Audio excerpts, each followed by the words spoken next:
Hi there, my name is Aaron, and welcome to the Cult of Cinema. We have a lot of big news to talk about today, but the headliner is, well, let me just take myself out of the picture for a second and show you, because we're going to dive deep into this. But I talked about this a bit earlier on this week, but I really want to get into it now, and this is pretty amazing.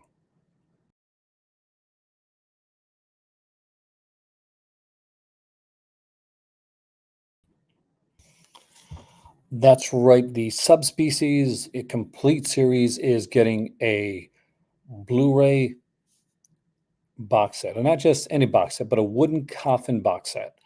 And we're going to go through everything that's in that, why that's special, and why one of them is getting a different remaster than the rest. And that one, hey there, Chris, welcome, man.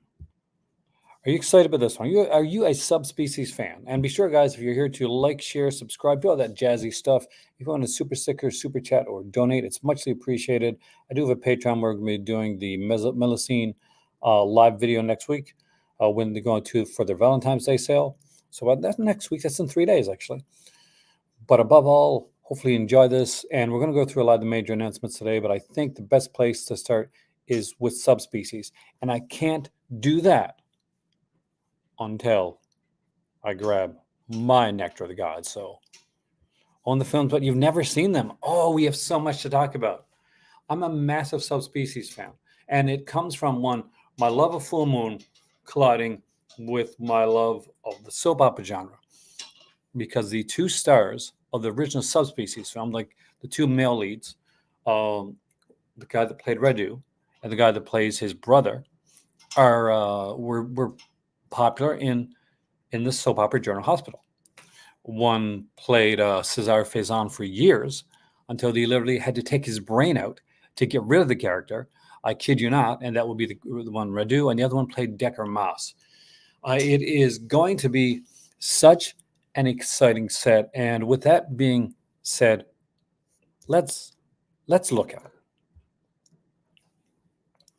As you can see right here, there's a wooden coffin, and I love the look of this here. So we got a wooden coffin. You get a special exclusive Tiny Terrors Radu figure. Radu is the main, antagonist in all these films. We have now one, not two, not three, not four, not five, six. I think six Blu-rays and DVD, or seven Blu-rays.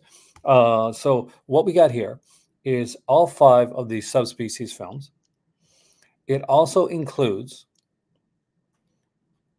the Subspecies, like kind of side film, kind of almost like a prequel film called Vampire Journals. Six Blu-rays and the soundtrack for Subspecies, which gets its own disc as well.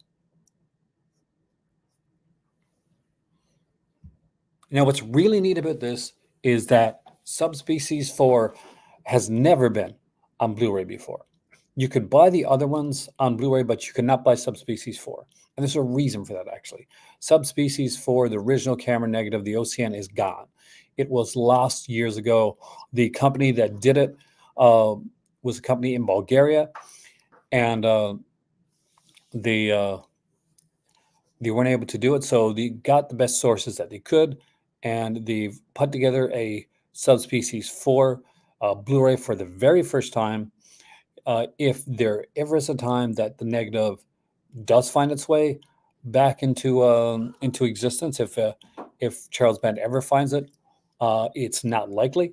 But if he ever does, he said he will upgrade people with Subspecies 4 that bought this box set for free. All they'll have to do is give their proof of purchase, and they'll send them the updated edition of it. Um, Subspecies 1, 2, and 3. We've all seen.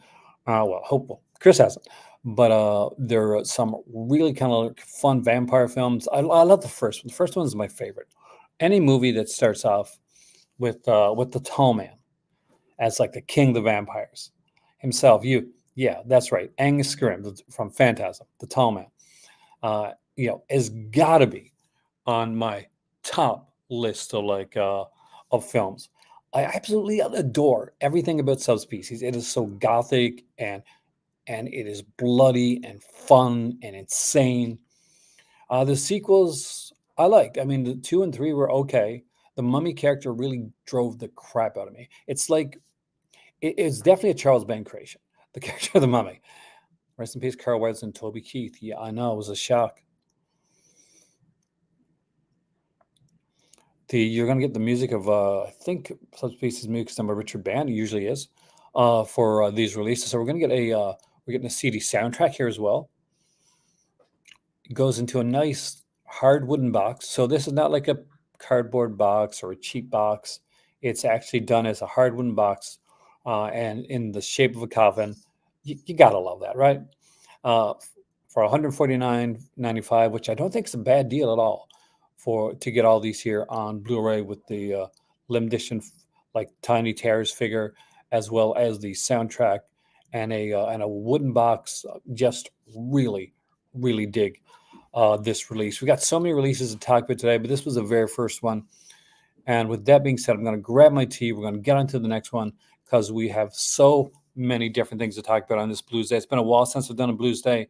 I had initially wanted to get a get Milkman as a co-host, but he's busy tonight, and then I kind of like reached out to some other people. So we haven't yet got a co-host for this one here, which is quite the shame. Um, I think even my dad has seen it yet. But we'll go through this. There's so much to look at. There's sales that are going on. There's up releases that are coming up that I want to talk about, and I think tonight is going to be a blast. But I think we had to start out. There was no way that we could not start out with this this news because hey there, Robert, welcome, man. Because the Subspecies box set is just incredible to see that finally exists. Apparently, it was something that he'd been wanting to do for a while, and I'm so glad that we're finally getting to see it. We're getting to see Subspecies. I know a lot of people. I know a lot of you guys are saying, like, why isn't this 4K? Right? Well, we're lucky to be getting a Blu-ray for Part Four, just because the elements aren't there. Um, but I understand like one to three could definitely probably have gone with 4K. I'm not quite sure like what the OCN remastering is for those. So that's always something to take into consideration. And does this mean that there could be a 4K set down the road as well? That's all. That's another thing to consider when we're looking at this here. Just let me grab my drink and we're going to go into because we got so much to talk about tonight. We're going to look at some imprint releases. We're going to look at some Shout Factory stuff. We got some UK like deals that are going on right now that I wanted to talk about as well, and a bunch of other things. And I wanted to dive into a couple of not competing but mirror websites in North America where you can get a lot of these kind of like boutique label releases and get them at good deals. Hopefully, you guys have been watching my my newer videos where I've been actually been talking about kind of places to get deals and like ways to get like to like collect without breaking the bank. Um, I think it's important to do that, especially when you got newcomers coming into the hobby. And right now, we want to bring as more people into collecting as possible. We don't want to have them like kind of feel like that they're stuck at this insurmountable hurdle that they can't get over. So I'm hopefully I'm going to be able to help out with that a lot. Let me just grab my drink.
I thought that it would be kind of apropos to come in with the Dracula or horror Dracula in North America.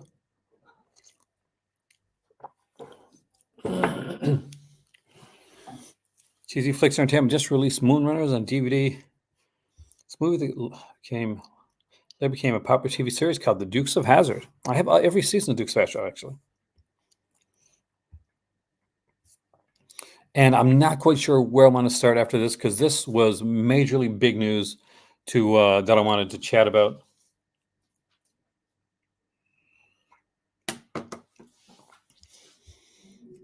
But I figure let's get into the Arrow pre-orders and we'll work our way from there.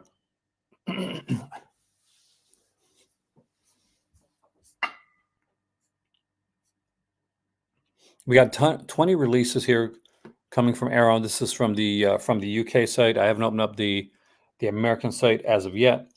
I can do that after. Pre-order wise, we've got the basket case of VHS slipcover Arrow store exclusive limited edition 4K UHD, which I got to say I do kind of dig the way this is, but I've got basket case already, so that's not a major buy for me. Beyond Convent Walls, yeah, that's going to be a. If Malcolm was here, he'd have something to say. The Cold Day in the Park limited edition is here as well.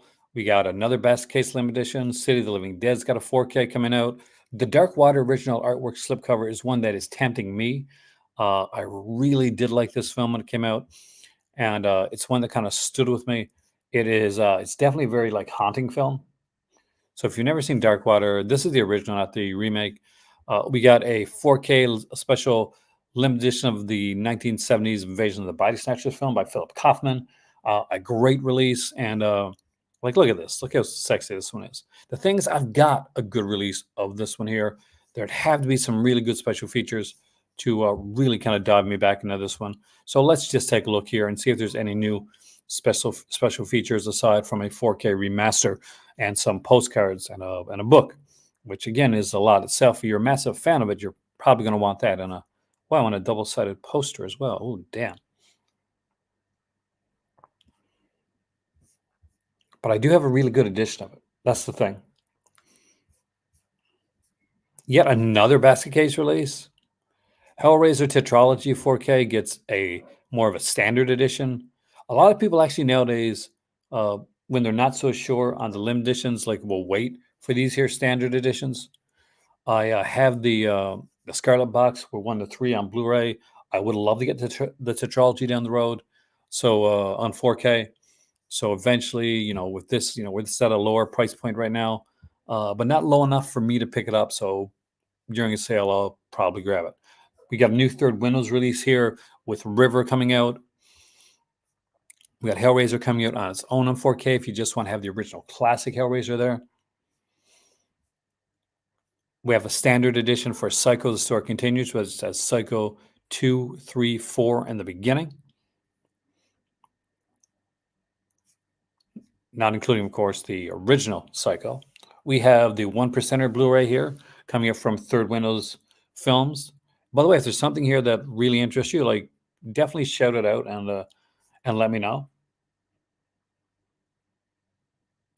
We got the other limited edition for Dark Water. I actually like this cover too. Another Invasion of the Body Snatcher is The Village Detective, a song cycle filmed by Bill Morrison. It's on pre-order here. We have His Motorbike, Her Island, coming from Third Window Films. The Blu-ray edition of the Hellraiser Tetralogy, if you're not into the 4K. We got a Blu-ray edition of Psycho, which I'm going to guess the other one was 4K, right? It was 4K UHD. And we have River there on a DVD as well. So, Ellen, you can see that they do a lot of DVD stuff there. Now, Alan said to check out Cheesy Movies site. I know them a bit, but I guess we'll dive into Cheesy Movies before we go further. Usually I worry about the quality of Cheesy Movies when it comes to some of their stuff. Though they do give the option for like DVD and even for digital downloads for theirs.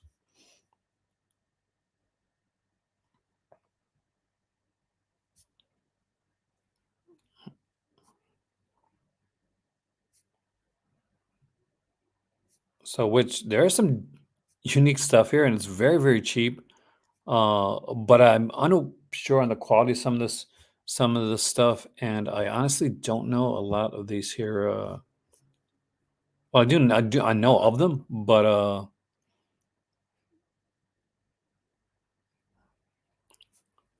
not quite sure.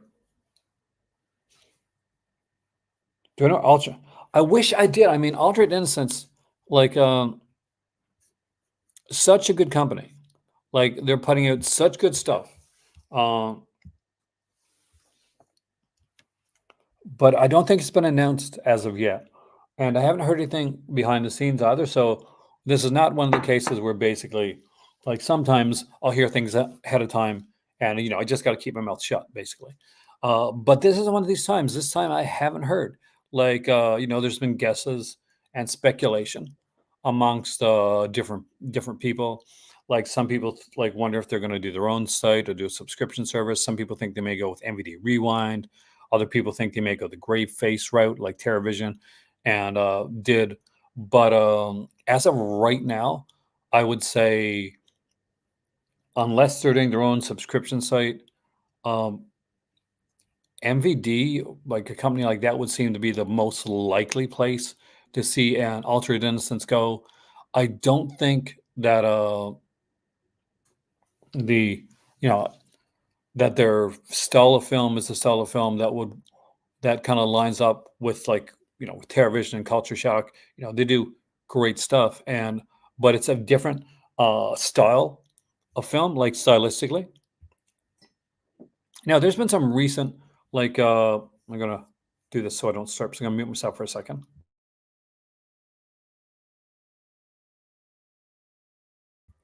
There's been a few companies recently that have left Vinegar Syndrome. It pretty much started off with Fun City Editions. They also lost TerraVision and Culture Shock. Um, I think for a lot of them, they go into the partner label and they want to, it's a way to get your label known. But sometimes the deals that are drawn up may not work out well for them in the long run, or they feel that they've taken it as far as they can in that in that manner, have gone off to do their own thing. I don't have any behind the scenes knowledge on Altered Innocence and what they're because everyone that signs a partner label deal, I think there's different. Basically, it's different for each label.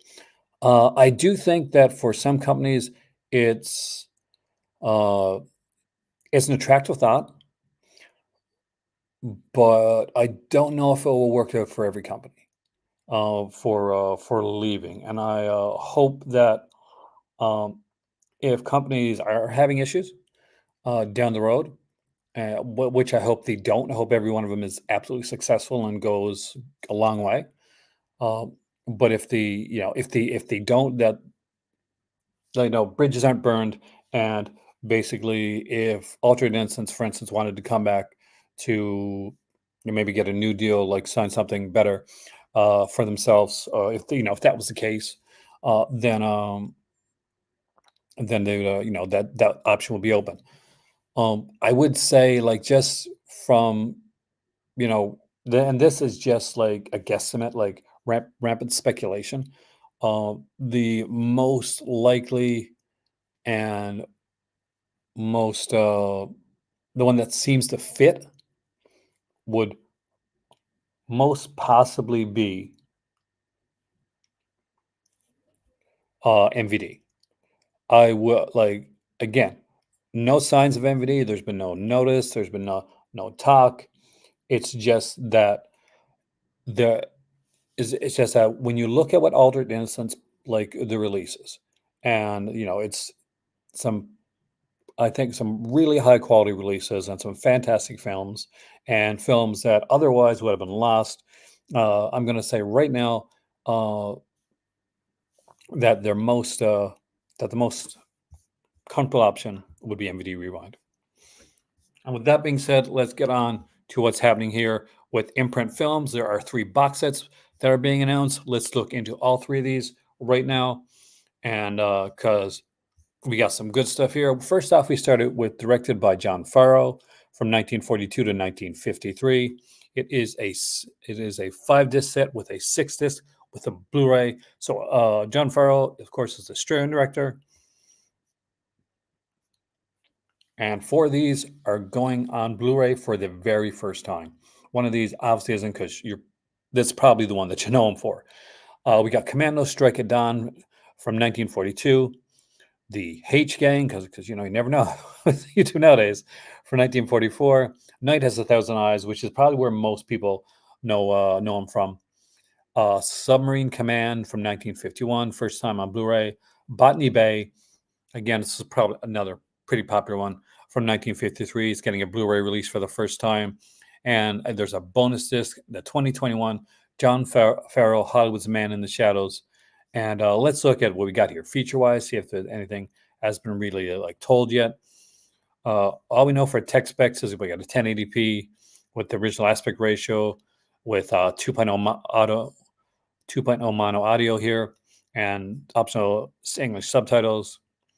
For this one here, we got the second one. We get an audio commentary with Daniel Krimmer and Alan Arkers. We get The Rise of a Dictator, Teaching Custodians Educational Film from 1944. Again, it's a 1080p release with the 2.0 mono, original aspect ratio to be confirmed. Night Has a Thousand Eyes, probably the most popular one here. Edward G. Robertson. We get an audio commentary by noir expert and Film Noir Foundation board member Alan K. Rood. We get new interview with historian Jeremy Arnold on the films of John Farrow. And this is what I really love with these there. The Screen Director's Playhouse, Night Has a Thousand Eyes, radio version from 1949. Theatrical trailer as well for this one here. 2.0 mono, a 1:3:3, which is original aspect ratio, and we get English subtitles as well. Submarine Command here again comes with a brand new audio commentary from Lee Pfeiffer, Tony Latino, and Paul Scarabo. We get new interview with filmmaker Marilyn Moss. We get another one of those Lux Radio Theater adaptations with William Holden, reprising his role here a year later. We got a 2.0 mono audio. We got the 1:37 original aspect ratio. And last but not least, when it comes to the films, we got Alan Ladd in Botany Bay, which was, again, such a great little film. I think James Mason's in this one as well, and Patricia Medina. It is a 1080p high-def presentation of the film. We again get a new audio commentary with David Cremier and Dave DeVell. That's really cool. A new interview with filmmaker Joe Dante is on here. A 2.0 mono soundtrack here. We got the original aspect ratio of 1:37 and English subtitles, which I do think are very important. I wish that they would go for more than English. So I wish they would do kind of like an English, French, Spanish subtitles at least. And we got the bonus feature-length documentary here, John Farrow, Hollywood's Man in the Shadows. We got a 1080p high-def presentation of the film, new interview with filmmakers Franz Vandenberg and Claude Gonzalez, Botany Bay and Plunder of the Sun Sequence, The Big Clock with Joe Dante, original crowdfunding investment teaser for when the documentary was being made, official trailer, a 2.0 audio for this one here, and the original 1:8:5 aspect ratio. A great box set. Something I got to say, love these imprint box sets, and would love to have found one of these when I was in Canada, actually, because they did have a couple like Radiance releases and stuff like that. But I was really hoping to find an imprint release. Next up, we're into their third Tales of Adventure collection, and there's some really cool stuff in this one. Hey there, do you want to join, Malcolm?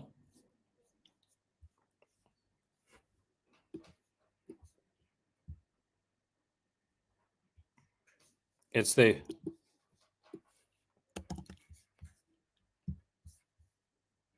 'Tis the latecomer.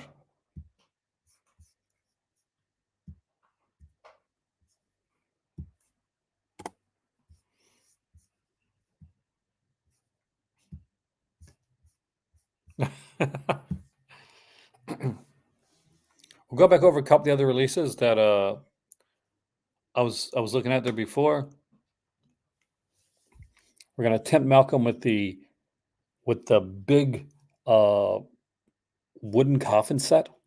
Yes, Malcolm, it's a wooden coffin. It's not one of those hard cardboard things.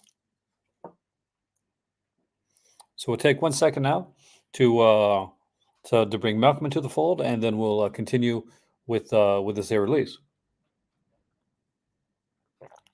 Because I think this is these Tales of Adventure sets have been incredibly well done, and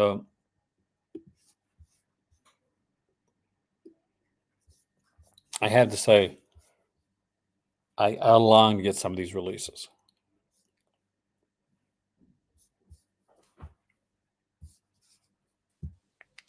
Welcome. Whoa. Hello. You missed Indomitable. this. I was shocked. What did I miss? Oh, well, before we go any further, let's tempt Malcolm to on with this because yeah, dude.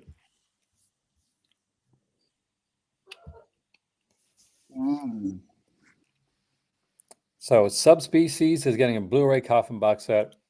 All the films, the 5 Subspecies films, Vampire Journals, plus the soundtrack, and exclusive Tiny Terrors Redo. It comes in get this, an actual wooden coffin box set. That's crazy. Not a cardboard, but a wooden box set. And part 4 on Blu-ray. And like I mentioned people before, how much is that? $149.95. It's coming out just before their Valentine's Day sale, which we'll be covering here on the channel. Oh. It, like you said, it's coming out, but it's definitely not going to be on like part of the sale. This is something that's had in works for a while. The reason that it took so long was basically the fact that they didn't have any like there was no OCN for number 4. That film was done and shot, and like the original film for it was in Bulgaria. That's crazy. And they found all the elements they can. Charles Band said that if they ever are lucky enough to find the OCN for part 4, they'll go in remaster part 4, and anybody that buys the set will get the remaster for free. Oh, that would be pretty cool, actually. So, again, so excited about that. I got my Dracula cup out in celebration of it. The obvious question a lot of people are asking is like, what about 4K? And I figure if some of these can't be remastered already, I'm not sure how many of these can be remastered in 4K. Well, just look at the Puppet Masters. Only 2 of them are come out in 4K, and technically only 1 from the past. Yeah, and not everything apparently has come out in 4K and like the 4K as we would, Yeah. To be. So maybe this is the best sets to get. Yeah, sometimes Blu-ray is the best way to go when it comes to some of this stuff. But what we're talking about just before, and I'll bring you up to date, is looking at the imprint releases. Yeah. And I'm sure you've probably already pre-ordered this one here for April. Oh yeah. It's Tales of Adventure Collection Volume 3 from 1951 to 1966. Sound of Music isn't even 4K. That is true. Although I'll be honest with you, I was never a massive fan of the Sound of Music. I know, like I'm a musical fan, right? And you'd think that would be like right up my alley. But nope. Nope, it wasn't actually. You don't know the Hills Are Alive. I always thought Julie Andrews was hot. But that's as far as I went for that film. I preferred the edit with the machine guns, that somebody did. Happiness of the Kalakaris. There's your sad music for you. There you go.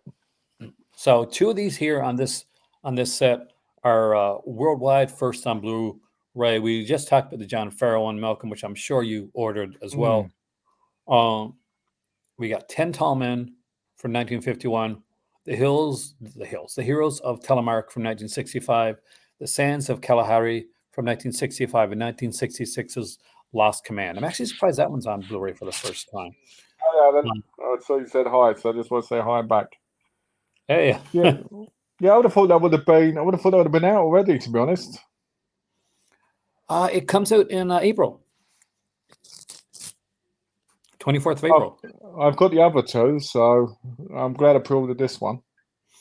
Yes, that's is there a Western set like this? Does Imprint have a Western set like this? I kind of feel like I don't think they have yet, no.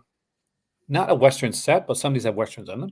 I guess that's what that's true. Some of them would have Westerns in them, but I wouldn't say a Western set. No. This one here is a 1080p high def presentation on Blu-ray, a 2.0 mono with an OCN of 133. Heroes of Telemark actually has an audio commentary, a brand new one with Steve Mitchell and Stephen J. Rubin. Interviews with the production crew, brand new interviews. We got some archival features, interview with actor David Weston, location reports, vintage interviews with Richard Harris, Kirk Douglas, Michael Redgrave, Udo Jacobson, and Anthony Mann. Theatrical trailer 2.0 mono, ratio 2.35, which is the original ratio, and subtitles. After we go through these, I'm going to ask you which one is your favorite, by the way. Next up is The Sands of Kalahari, filmed on location, by the way. 1080p high definition presentation here. We got a new audio commentary from film historian Scott Harrison, an interview with the camera assistant Douglas Milsom, the 2.0 mono audio, which I always look for because I always look for the mono audio. I really do. 2.35. It's always the best, man. For me, it's always the best. And optional English subtitles. Again, my only complaint here is I wish this was expanded a bit for English, French, and Spanish because you're trying to teach. It makes it really hard if you want to take one of these films and do a class, that's true. especially if they're not English-speaking people. Last but not least is Lost Command from 1966 with, of course, Anthony Quinn. I'm actually shocked that this is the first time this one's got a Blu-ray. But like somebody said, the Hills Have Eyes. Hills of Eyes. Hills of Eyes got it. Hills of Eyes. Wow, that's a much better film. No. Sound of Music doesn't have one. 1080p high def presentation on Blue. Theatrical trailer 2.0 mono, 2.35 original aspect ratio, and of course optional English. I don't know why all these releases can't have like 20 different subtitle languages on them nowadays. I mean, isn't that hard? I mean, yeah, because it's something that you would think you would need, especially where things have become more. I don't know. Don't Star was selling off his collection. More accessible. Yeah, like that's the thing. Like I travel around from obviously, I travel different places from Canada to here to hopefully this year we'll get to Paris, I'll get to London, I'll get to Spain. But when I was looking at like setting up a film class for on Ray Harryhausen, I had the indicator sets, and I'm like, this would be fantastic. I can go through the indicator sets. And I looked through all the indicator sets. The only subtitles were in English. Luckily, I had the foresight, without even knowing it, to pick up that earlier Sony release of Harryhausen, which if you do want like Harryhausen and like you want to get like subtitles in different languages, like make sure you snap up that release is kind of out of print, but every once in a while it'll pop up for really cheap. Yeah. So I recommend picking that up if you want to like show these films to people that whose native language may not be English. I just think in a world where we have places like Netflix that have like nearly every language on it, when you look at the subs, I know you'd think more fingers would, especially with the accessibility option. I mean, I buy a lot of movies from Hong Kong and they've got English. They normally have English, Cantonese, and Mandarin, right? Korea normally has Korean, that normally has English. If you go to Italy, and France, they're barely ever in anything other than their own languages. Same thing here in Canada when you go to Montreal or especially Quebec. They do the like you'll find some that have like your French and English, Yeah, but you get like a lot of them that are French only. pure French only. But they'll have like English like on the slip, on basically on the insert, right? Yeah, But the language won't. I picked up. I remember a few years back, first time I came to Morocco. I was a massive fan of the Frit Wilt series of films. What the hell's the yeah. name of it? Yeah, I can't remember the English name, but now because I saw them originally under the original name. Guys, what's Frit Wilt? And like it's the slasher series. Anyway, so there's three of them. Oh, are you talking about Coldplay? Thank you, thank you. I totally forgot the name. So there's the trilogy was put out here, Yeah, and put out in France, and at the time we had like a movie store here. I think it was a Virgin, and I went into Virgin. I saw like the Frit Wilt collection. you went into Yeah, a Virgin, did you? went to there. I went and found like the Coldplay collection. I guess we will say the North American version of it. Thank you, man. Because it's like, and I hadn't seen the third one. Like the second one was one of my favorite sequels for like a Yeah, style. I just loved the way it was done. I thought like it did like it upped the ante on the first yeah. one. The third So one's not as good. it's not. But the thing was when I got it and I got it back, I turned it on. I put in the third one. So excited to watch it. No English options. No English options at all. Well, it's funny, because I was watching this on eBay earlier called Hong Kong 1941 Hong Kong's on Fire. It was a Ching Mo Yor Hong Kong movie, which was one of your favourites, the category 3, and it, and I was like, "Where's the subtitles on it? Where's it say subtitles?" So I had to take a picture of the back of the artwork and then put it through Google Translate. And you only had Chinese subs, right? Maybe in May, I was like, you know what? I'll still buy it, right? Because I can sit there and watch it. And it sold. It sold for like 60 quid. I was like, I paid £60 for that. It's I don't know, man. I mean, like especially now. I'm not gonna lie. Like my eyesight isn't the only thing that's gotten worse in more recent years. My hearing isn't as good as it used to be. What about your smell?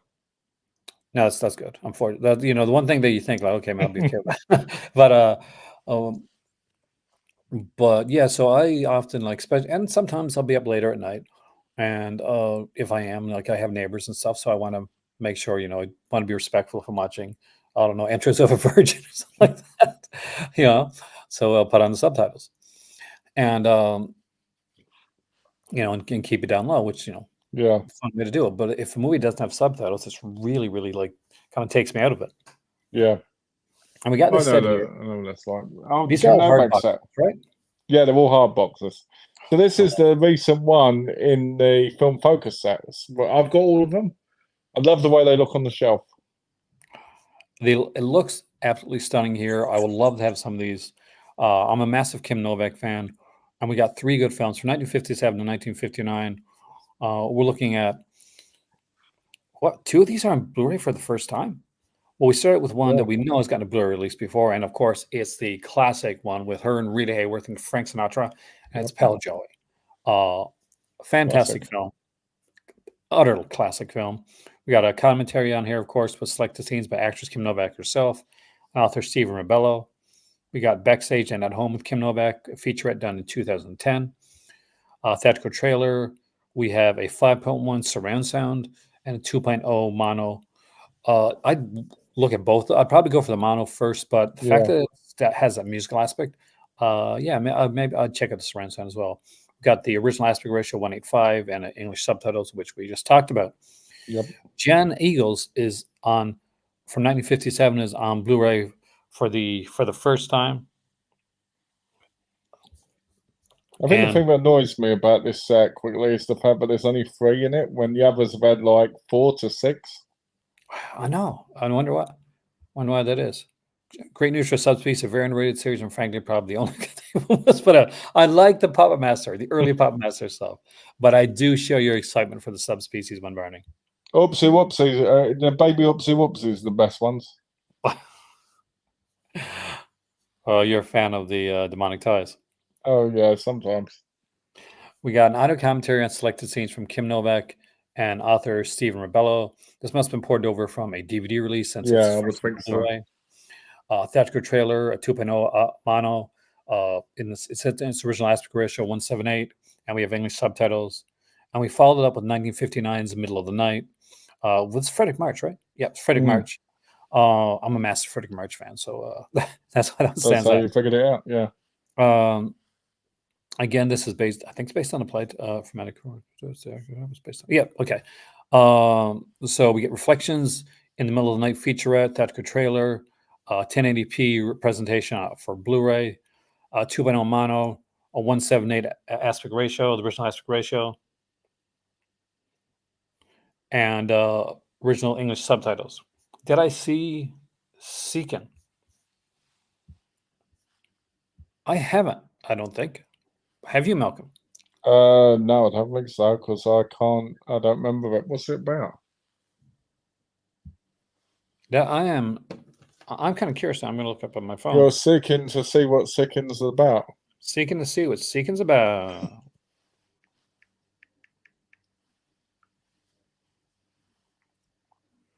Supernatural horror film series from Turkey debuting in 2014. It sounds like something my better half would like. It's Turkish, did you say? Oh, wait. Yeah.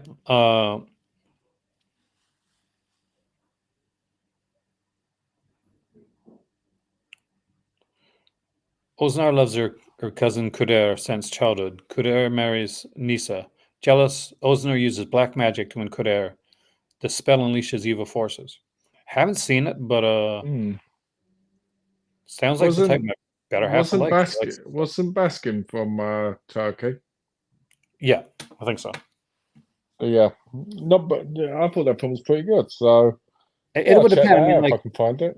If it's like super intense, I'll be honest with you. If it's kind of like it's really cheesy fun, then I'm probably gonna love the hell out of it. If it goes into like it gets like super gross, I'm probably not. As I've gotten older, that's something that has become something that. Well, you know why, didn't you? Because you're closer to seeing all that, aren't you? Well, that's probably it. That's actually people have said that.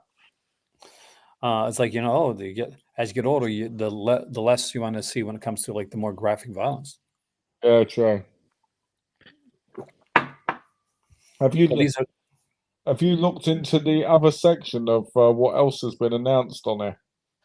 On this one right here? Yeah, that's not on the imprint section, but on their normal section.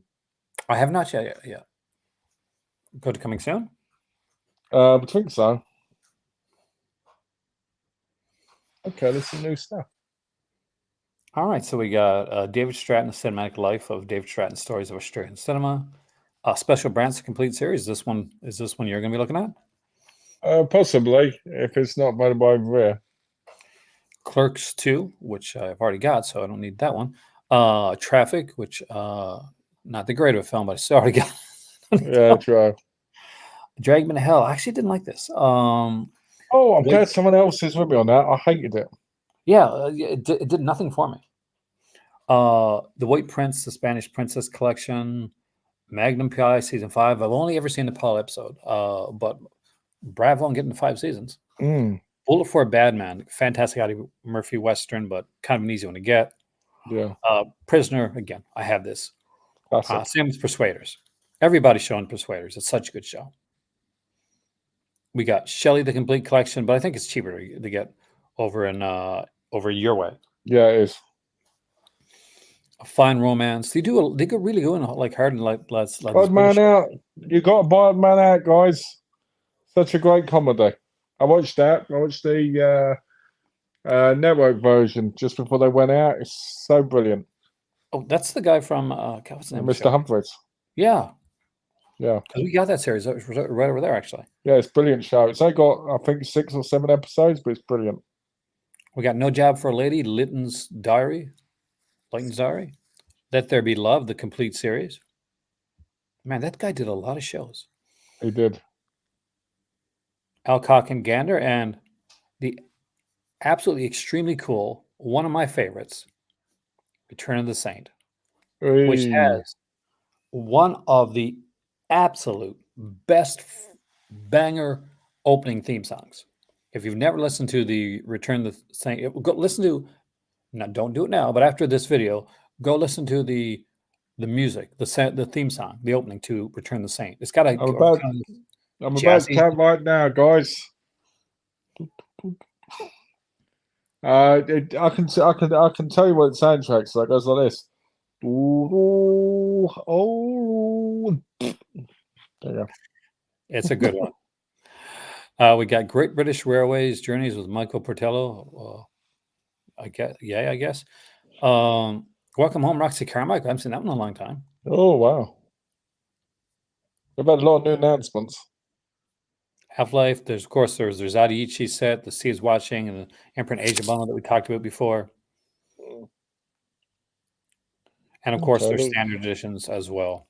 Like a bunch of new announcements from Imprint, and exciting to see a lot of that stuff coming out. mm. I just don't get why so much of their stuff comes out on DVD when there's obviously Blu-rays of certain things, like Clerks 2. I mean, I think it really depends on like, in all honesty, on like how, on if it really needs one. Blackwater's good. Blackwater's amazing, man. I love Blackwater. Blackwater's one of those films. Like Umbrella sent me when I was reviewing for Umbrella. That was one of the review copies that I got sent. Was Blackwater, and I hadn't heard much of it about it at the time that I Yeah, went to watch it. And it was a true story. I think it was at least based on a true story. And man, that was a tense freaking film. Like yeah. once that starts, there's no stopping. I There is was no. uh, I watched it last year and I was really shocked by it with Van Damme and Dolph Lundgren. They were brilliant in that movie. What movie are you talking about? Blackwater. It was Uh, not, released by 101 Films. not that film, dude. I All know right, what film. I'm just joking. let's see what we got here. So we have the Stephen King's The Shining. I know this is the one. This is your preferred version of this of The Shining. Mm. Yeah, we Yeah, I talked about this like off it. camera. I liked it because You were like, we "This talked is about better it than on Kubrick." camera, didn't we? Well, we did. We talked about it off camera too. You were like, "Screw Kubrick. Kubrick sucks. This is the way to go." Yeah, I was like, Kubrick's overrated. Nobody should ever watch that. No, I don't know, I like the Jack Nicholson one, but I do think it gives him more chance to be fleshed out in a better way when you watch the miniseries. I'm no longer reviewing for Umbrella. No, like harsh terms on not reviewing for them. Basically, I moved, and it made it a bit more expensive and harder for me to get review copies from Umbrella. Um, though I have to say, Mill Creek worked really well with me when it came to that. But Umbrella changed the guys behind the scenes. I do love their releases. It's just I no longer do review. I still buy stuff. I just no longer get review copies of for stuff. So I still highly recommend their releases. I still get Well Go USA notices to review their stuff. I just never accept it Just got to send my. because they're not going to send it across here, are they? That's the thing. It makes it harder. The thing is, I've often thought I should look into uh, like more UK based companies, and which seem like a because I'm very close. So like worst case scenario, I can get a UK box and I fly over every once in a while, just pick up the releases. Yeah, No, people like don't realize how close Morocco is yeah, to London and how cheap yeah. it is to fly there. Um, Contact them and then just send it to me. there you go. But here's the thing: I when Imprint came out, I think it was Imprint. Yeah. It was no, it was Radiance. When Radiance came out, Radiance said, "Hey, we're looking for reviewers," and I'm like, "Okay, fantastic." That Radiance is closer. Yeah. to me. So it'd be great to review Radiance releases. So I reached out to Radiance, So that uh, Fran Simoli, right? Is that his name? Fran Simolian? and they were like, "Sorry, nope." And I'm like, "Well, okay then. Well, all right then." But yeah, I was. That's why I haven't bought a Radiance release yet. Yeah, that's the honest to God reason. Well, I tell you, one of the things I think is really interesting is when you look on these boutique labels' Facebook pages, and they've always got reviews by people on YouTube advertising their stuff instead of actual, like full on respective review companies. And I think that's probably because, it's very rare to get your stuff in at a time where you want people to buy it. Normally those stuff come out way after. I think that the future of reviewers, um, like for and getting and the reviews that I take seriously are from YouTubers and fellow people that I could like if I've watched yourself and I know kind of what they like. Not somebody, not always some of the grabs like, okay, this I like everything or anything like that, but a lot more than I will a lot of the more modern reviewers. Mm, Because I'll be honest with you, I take a lot. I disagree with a lot of the more modern reviewers, yeah, that's and true. I disagree. But I'm a massive fan of Cisco and Ebert. I wouldn't be doing this right now if it wasn't for Cisco and Ebert. Rest Yeah, in peace. But the to be honest with you, I disagreed with like probably about 80% of what Cisco and Ebert uh, like yeah, but said. at least they actually were reviewing and talking about it properly. But that's the thing. I mean, like if you're watching a review and they are reviewing like it doesn't matter if it's Mark Kermode or it's I don't know it's a YouTuber. If they do it right, then and that's the thing. If they do it right, they do it right. Yeah, The idea is to and the idea for me when I do this, and I review every once in a while, is basically that you try and speak for the audience. You just try to speak with your voice to the audience that's watching you. yeah, And sometimes I think that gets lost in like quote unquote legitimate reviewers that they forget the audience that they're speaking to, or they yeah, true. sometimes speak down to them.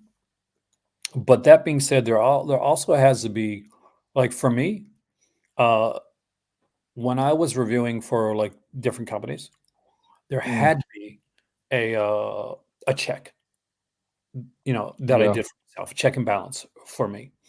So films that I like. Now there was times when I like, okay, I kind of like this. I'm not quite sure. A perfect example of this is so I got for review a movie from Sony called what's it called again? Knights of God. I used to watch the anime. Oh, you're talking about that one. I know what one you're talking No, about. Saint Sand. Knights. Saint Sand is what it was called. Like when I Yeah. watched it. But anyway, so was it a good movie? No. Was it a movie that I enjoyed, and probably had a bit of bias towards because I liked it? Some people had a bias against it because they watched the anime. I was the opposite in that I never thought, that I'd see that on the screen. Uh, even You like, watched it on Blu-ray, right? yeah, even in a low budget version, which it was So a what little was the audio and picture quality like? Sony's always got good audio picture quality. Like you make a joke with that, but it's true. Like if you pick a Sony release, like if you don't like the movie, at least it's going to look and sound good. Uh, that I've yet to see one where it hasn't. And I got I've only done like reviews for Sony for like about a year right now, and I got like hundreds of Sonys in my like prior to that. But hard not to when they're one of the biggest full-on release companies, of actual decent films True, and for like the for most cheaper, part. cheaper too. Like when Christine came out, remember Christine came out in 4K for them? Like holy Yeah. crap! Like that was inexpensive because to buy it before was through Twilight Time, remember? And Yeah. that was pricey. So they said, like, oh no, we're taking Christine back, we're taking Fright Night back, we're taking all these titles back, and people were like, holy crap, we're not going to get like any Bye good releases. And then they bye, put 4Ks. Twilight Time. Yeah, we miss. Rest in peace. Unfortunately, the lead guy So passed. Twilight Time's laying with Cisco and Ebert. Pardon? Well, when we talk about Cisco and Ebert, he said rest in peace. So you said rest in peace to Twilight Time. So I'm guessing they're all laying together. Well, the lead, the guy that ran Twilight Time, he prior to that worked with music, so like and soundtracks, and so when you Oh, look at sounds a Twilight Time, bit like television, with the beforehand. well, not quite. I mean, like you had a musical acquisition, so you had a really big like musical background. So when you actually got to watch a Twilight Time release, you'll notice that almost every one of them, unless they really couldn't do it, had like the isolated soundtrack, Yeah, isolated which is score, amazing. which was because of him and because of his background in music. That was something that he wanted to make sure that was always included anytime that he could do it, and I really appreciated that. That was really Yeah, cool. brilliant. I've got the Shout Factory stuff here. We've talked about a lot of this, so really, there's not a lot of this stuff that I did want to go over. However, I did want to talk about, and I don't have it up on the screen yet, but there were 3 steelbooks announced, like Oh, exclusives from Walmart. So I'm going to put you up on the screen here now with me while I go and I look that up all right. because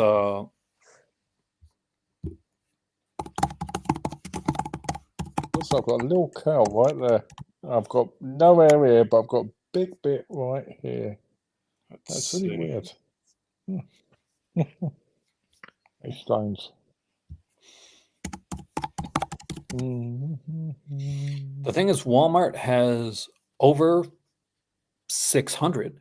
I think over 600 steelbooks. What?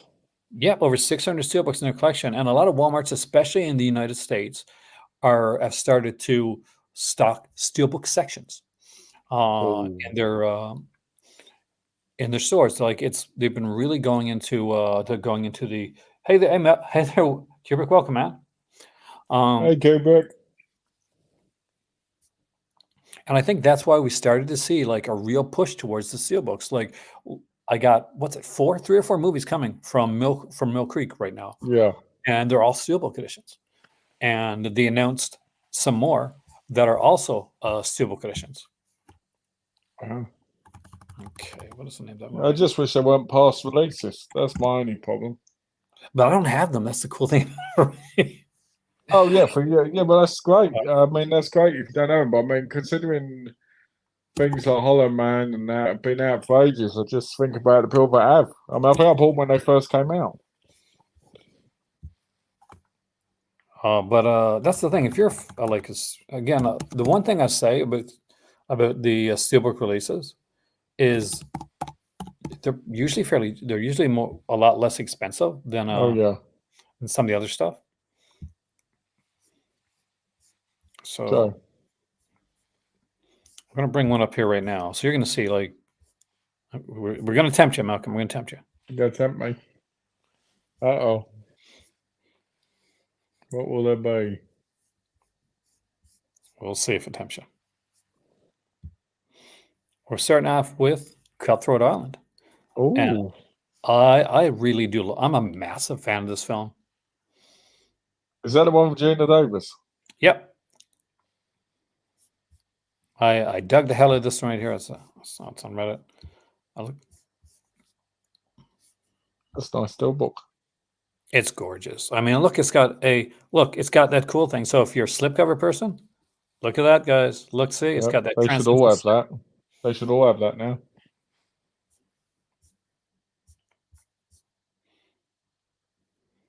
But there were 2 others that were announced as well. And for the life, I'm going to go to the site and see if that actually.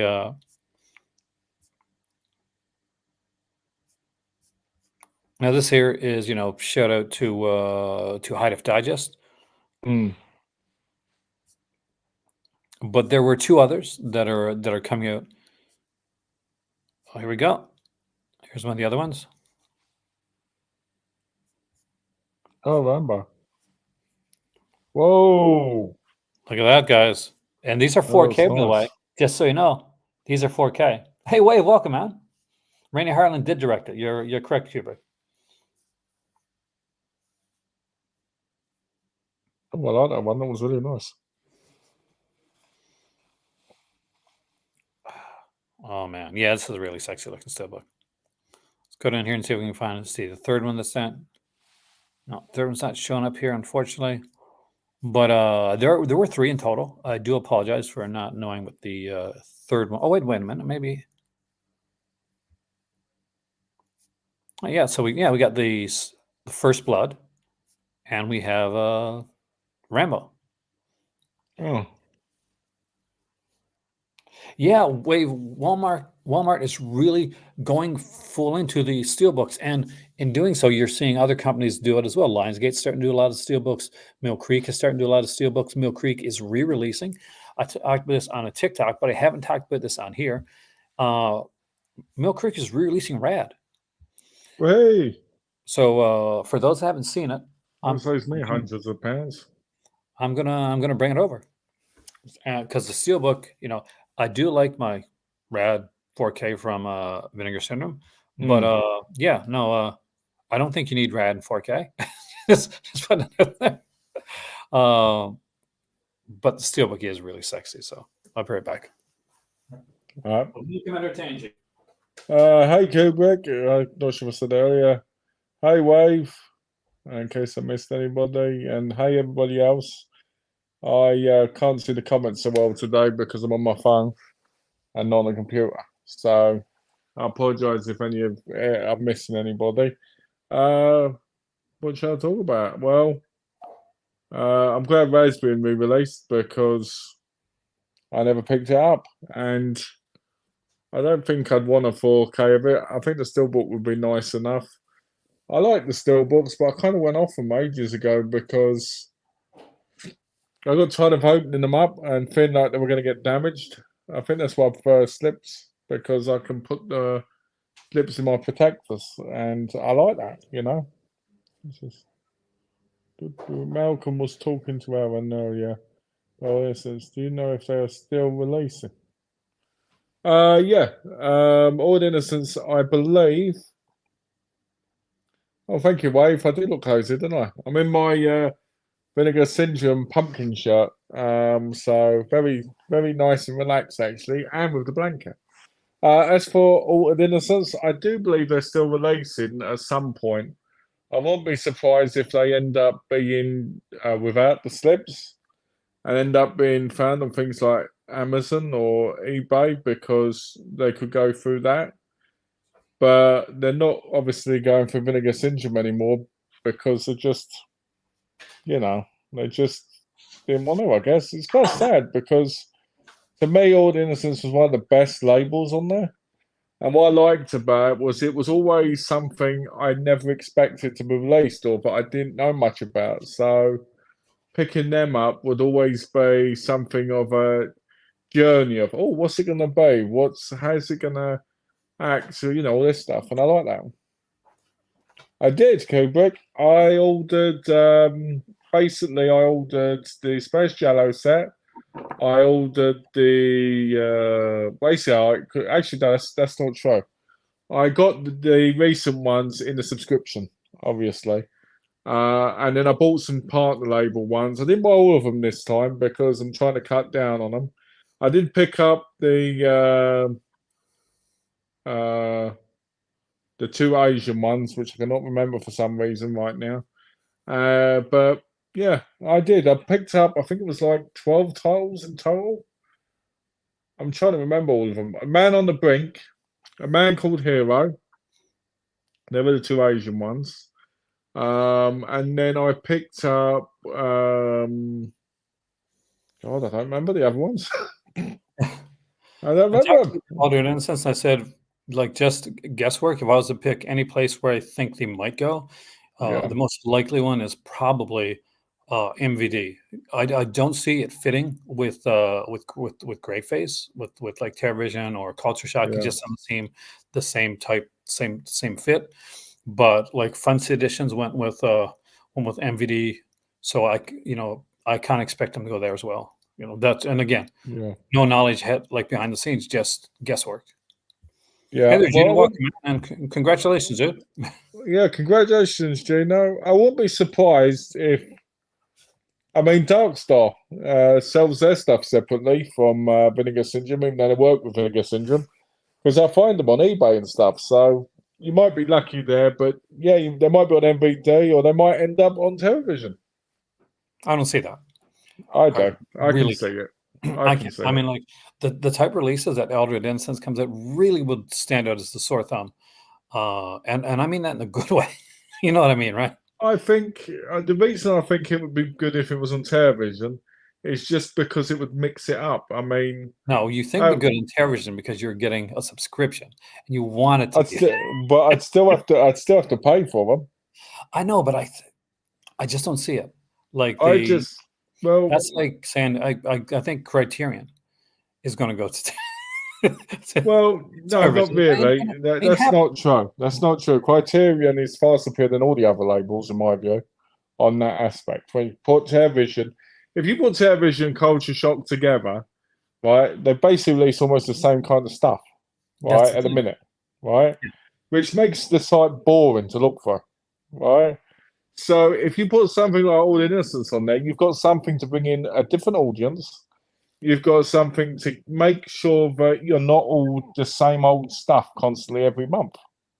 But It'd make it interesting and would make it more accessible to other people. Having the same kind of films constantly released on your thing makes it a place where it ends up like how Bill felt about Vinegar Syndrome before it changed constantly. Like, oh, this is the same, this is thing, why not this? Like you said about category 3, Vinegar Syndrome, you said it didn't fit in, right?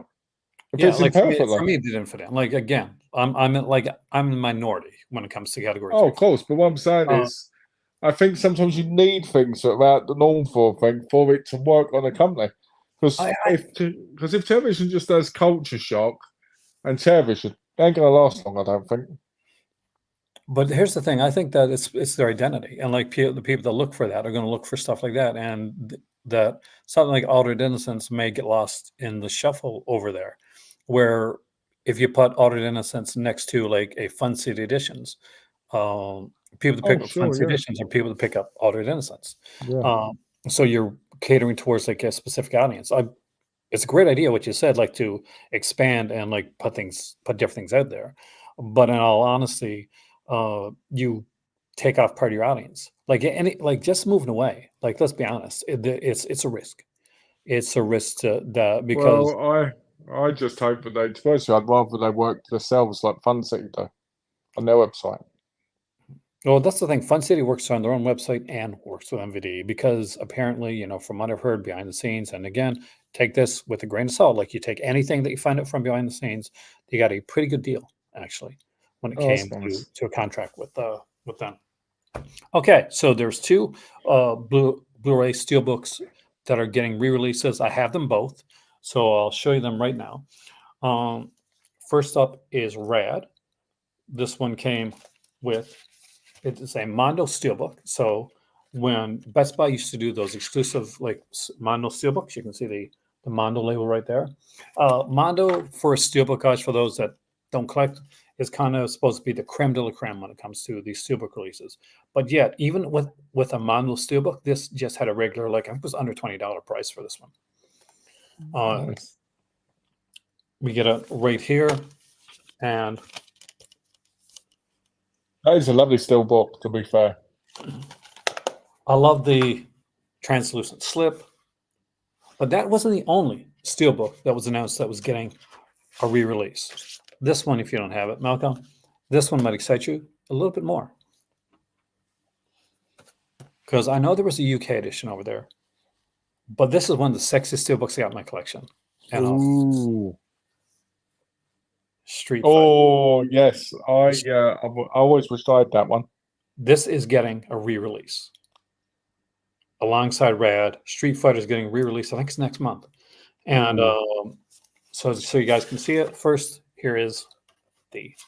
That is a beautiful steelbook. I had a choice It's to get better. that or the Oh, 88 Films one. Wait! It gets better. Ready? Whoa! Remember the painting in Bison's Yeah. right here, and it gets even better. Put this aside for 1 second, so we can see the steelbook right there. We see the Blu-ray, right? Mm. But hopefully this gets re-released with the two. You get a official $100 Bison. Oh, that's awesome! Wow. I'm definitely buying that. And I love the fact that it's like you got like Bisonopolis written on the back of it. It's a great edition. There's like, and just so you know, there's a whole bunch of features on there now, including new interviews and new featurettes. So, hey, Zami, welcome, man. Hey, Zami. Pains of David of Napoleon. Yeah, like it's so cool. I love this. I just cracked up when I took it out, and this was on the back. I'm like this. When I was in America, I had a choice of not buy that or the 88 Films one. And I chose the 88 Films one because I had the rest of the 88 Films Van Dams. But I always regretted not getting the steelbook. So I'm glad it's been re-released. It is such a cool re-release, and I definitely say don't sit on it. Well, don't sit on it because you'll crush it. Yeah, I'll crush my steelbooks. But it's one to grab for sure. And I love that Demons 1 and 2 Snaps steelbook. I've got the 4K steelbook for that one as well. It's an absolutely gorgeous steelbook. So I do agree. I've got I think I've got the Terabyte one. I know I've got quite a few of them now because I We should picked do up like a so many. steelbook centric video. Yeah, we should. Actually, that's a good idea. Especially with steelbooks, where they're starting to come back in. They're really starting to become a bit of the and like with the Walmart, like the presence, like they're going to become a bit more of the norm. Because we're going to see it's kind of weird. It's kind of weird thinking that there's going to be so many in Walmart now. When you used to see so many sell out and be gone quickly in Best Buy. Like 681 different like steelbooks apparently in Walmart. Steelbook sections are coming in. Oh, you watched Bad Ronald. How did you like it? Rabid Dogs is your favorite Baba. That's actually surprising. That's like I've never heard anybody say that. But like something's everybody's favorite. It's a fun one, but it's not one I'd put up there. Except collecting steelbooks because I sent them dented. I would order again. It's still dented. We live in like North America, anarchist. One of the cool things about it is now you're gonna be able to go to local Walmart, especially if you live in the U.S. And apparently steelbook sections. So I stopped getting steelbooks because for the most part I still buy the odd one. But I stopped getting steelbooks because I just hate the opening them and feeling like I had to be very careful with them. Because there was a couple I'd open, and because they took forever to like pull open sometimes, I'd snap them in half. That's just because you don't have your own strength, dude. That's just yeah. That's because they go hard, boom, or they'd get scratched, or they'd be dented. Well, you can see like these here came from on a boat from Morocco, and I don't think that's not bad. Like none of them got dented or scratched. Like I can tell you, my boxes came over, and I don't know how they still guess by plane, and they had big dents in the boxes, and some of my stuff got. So they got so far, and they just started kicking the boxes. It seemed like it. It seemed like, especially because it was next day delivery. No, it was. We waited a long time, but I gotta say, we did. We packed really well, and they like shipped pretty good. But they screwed us over in the end. So how many boxes was it? Which one? How many boxes did you end up sending? Well, we took an entire crate, like as in, when a big like actual crate with that you put a Yeah. whole, yeah, one of those. So we ended up with I think over 30-ish, like with just movies, and then there's the Mm. books, the omnibuses and stuff like that as well. Um, and then it was like furniture and all that stuff. But really, that furniture and all that was just like like hiding the massive amounts of movies and books, so it didn't Yeah. look like it was opening up a bookstore, which I wasn't. It's just I'm a massive collector. I get it, yeah. I mean, I think I put my boxes down to 7, because I didn't really have much of a choice, to be honest. I mean, it was either that or spend $700 to $900 per box from FedEx. So, Awesome. I was like, I just regrow it. We are halfway there, Kubrick. Tenebrae does have John Saxon, but Jennifer Connelly would be in Phenomena, which is a little bit later.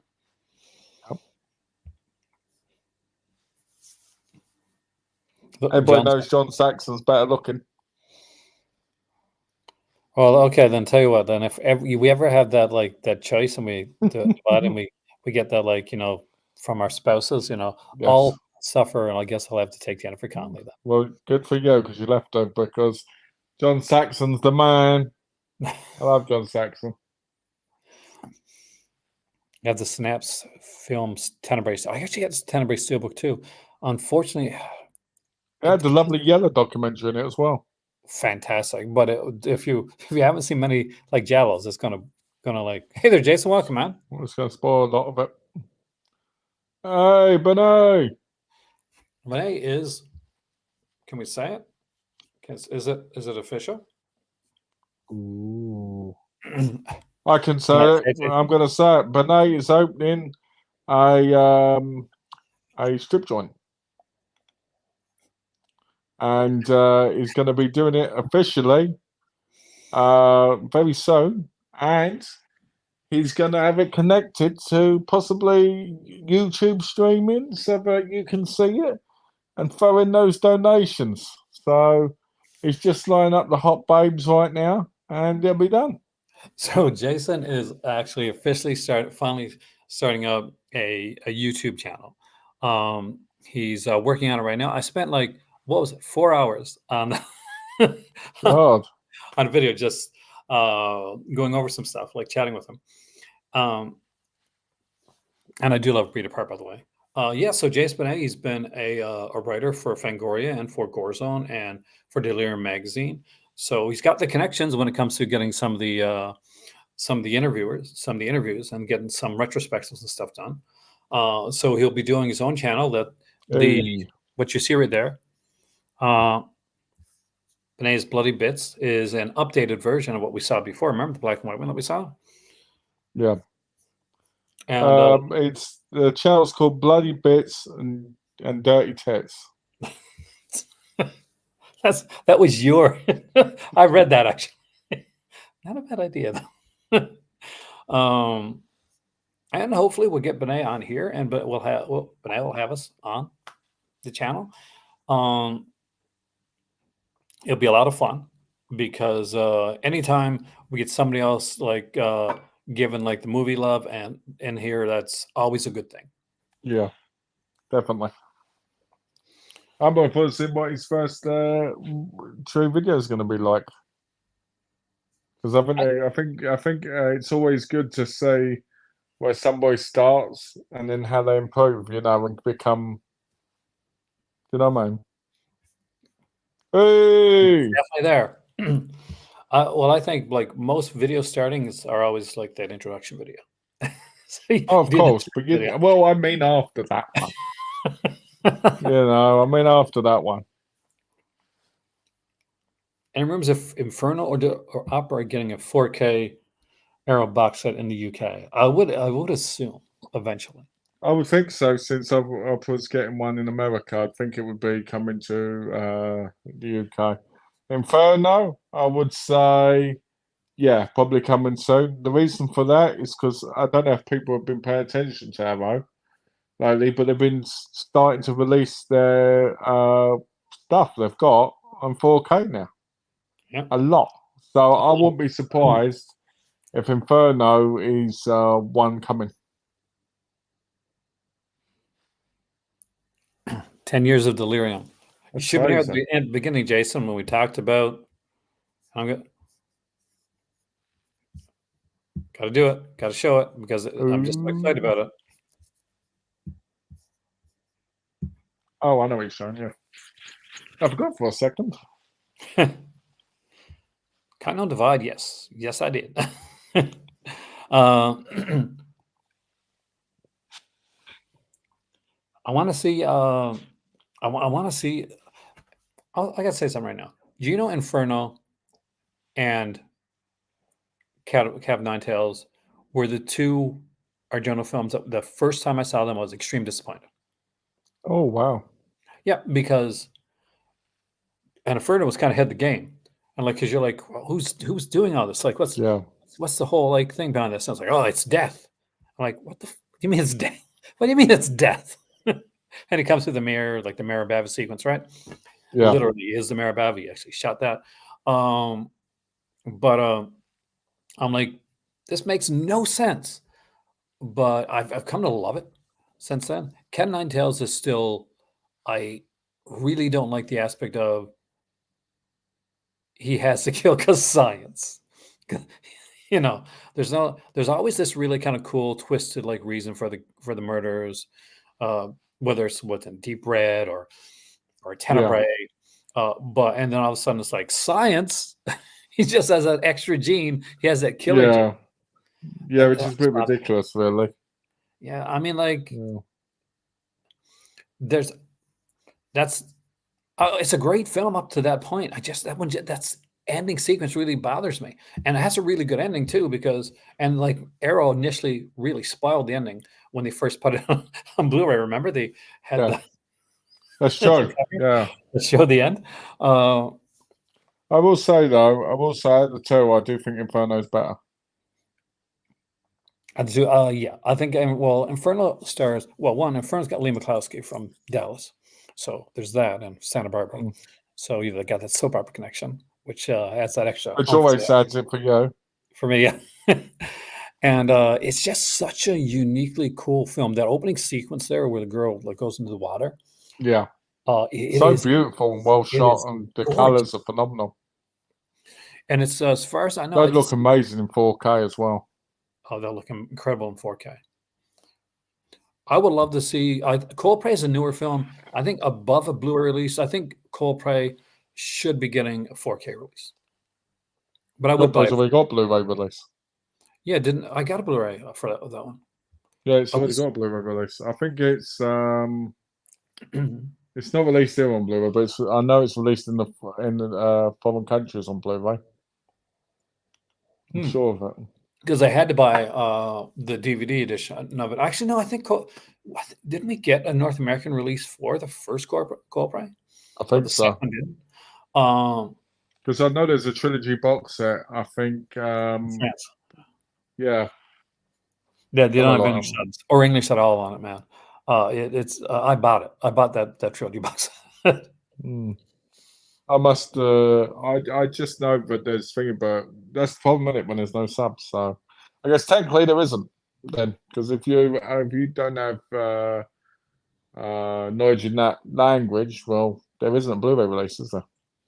Here's the thing: the Bird of Crystal Blend is good with the great cast being Vittorio Satoras as a cinematographer. Well, here's the thing: that cinematographer has been a bit problematic with certain Argento releases where he has, you know what it is? You've heard of Malcolm, when he's actually done said, okay, no, this film, let me show you my vision. Okay. People got very upset with him about it. I don't blame him, to be honest. It's Argento's film. I mean, like at the end of the day, it's Argento's film. It was a cinematographer, but it was Argento's vision. Oh, I think that's what sometimes people forget. Sometimes the vision needs to be respected instead of somebody trying to change it. Now that being said, if there is somebody gonna, is he revisionist on the release? On the releases, he has been on one or two of them actually. Not which was the one that was really got a lot of like heat on. There's one of them that he got a lot of heat on doing.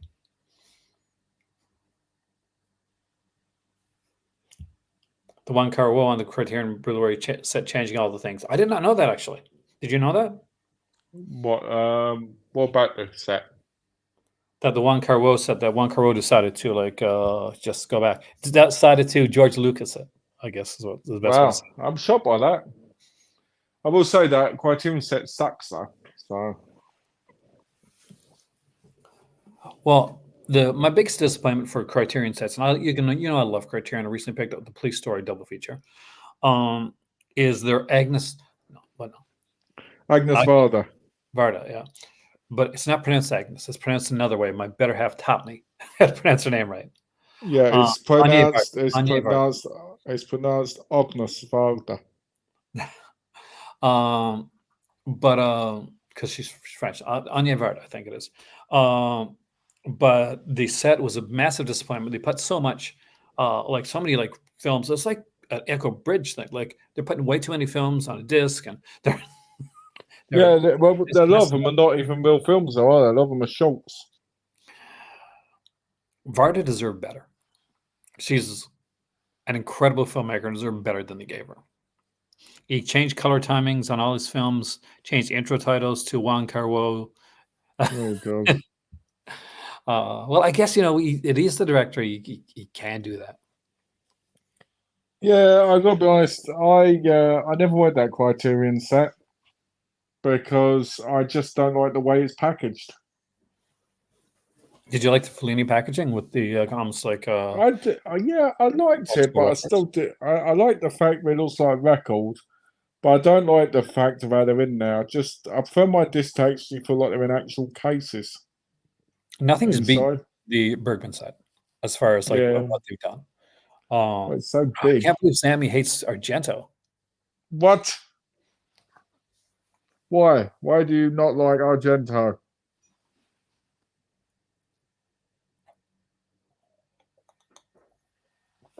One of the true greats,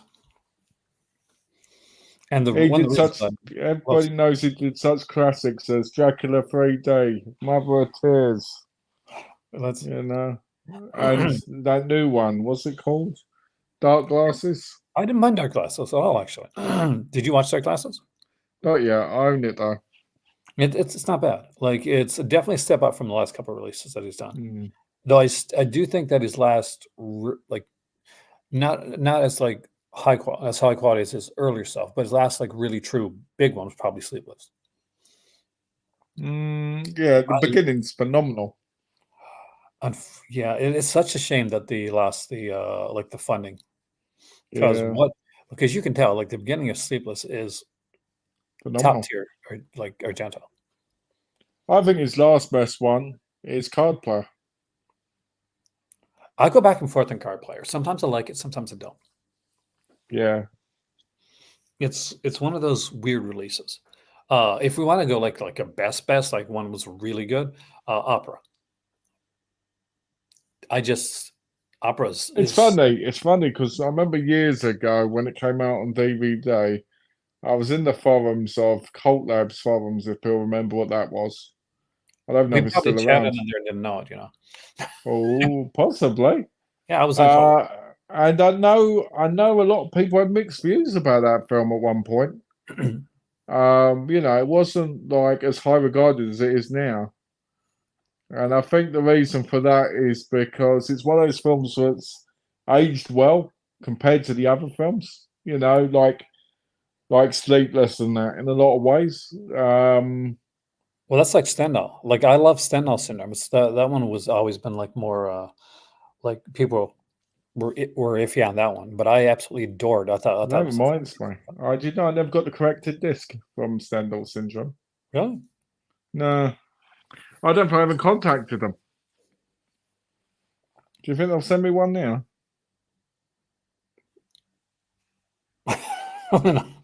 I had a viewer send me like Stendhal on Blu-ray, like The the 3 disc one. yeah, Ooh. So, With the slip, with slit. with a little trim of Asia Argento's knickers from the same. Is it? I'm not sure. I have to have to check. You'd It's been a while since I watched. you'd know because once you open it, you'd have smelt it. I would have what? You'd have smelt it. Ozzy. Has Ozzy done anything recently? No, I don't think she's done anything since those allegations came out. You remember the allegation about her and the young boy? The ones that were, yeah, they were never, what's the word? They were never really proven. Yeah. Well, I'm just saying, I don't think she's done much since then, to be honest. Like I follow her on Instagram.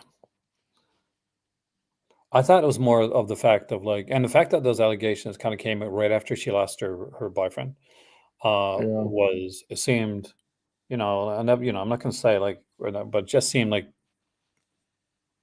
weird. possible. You know, Yeah.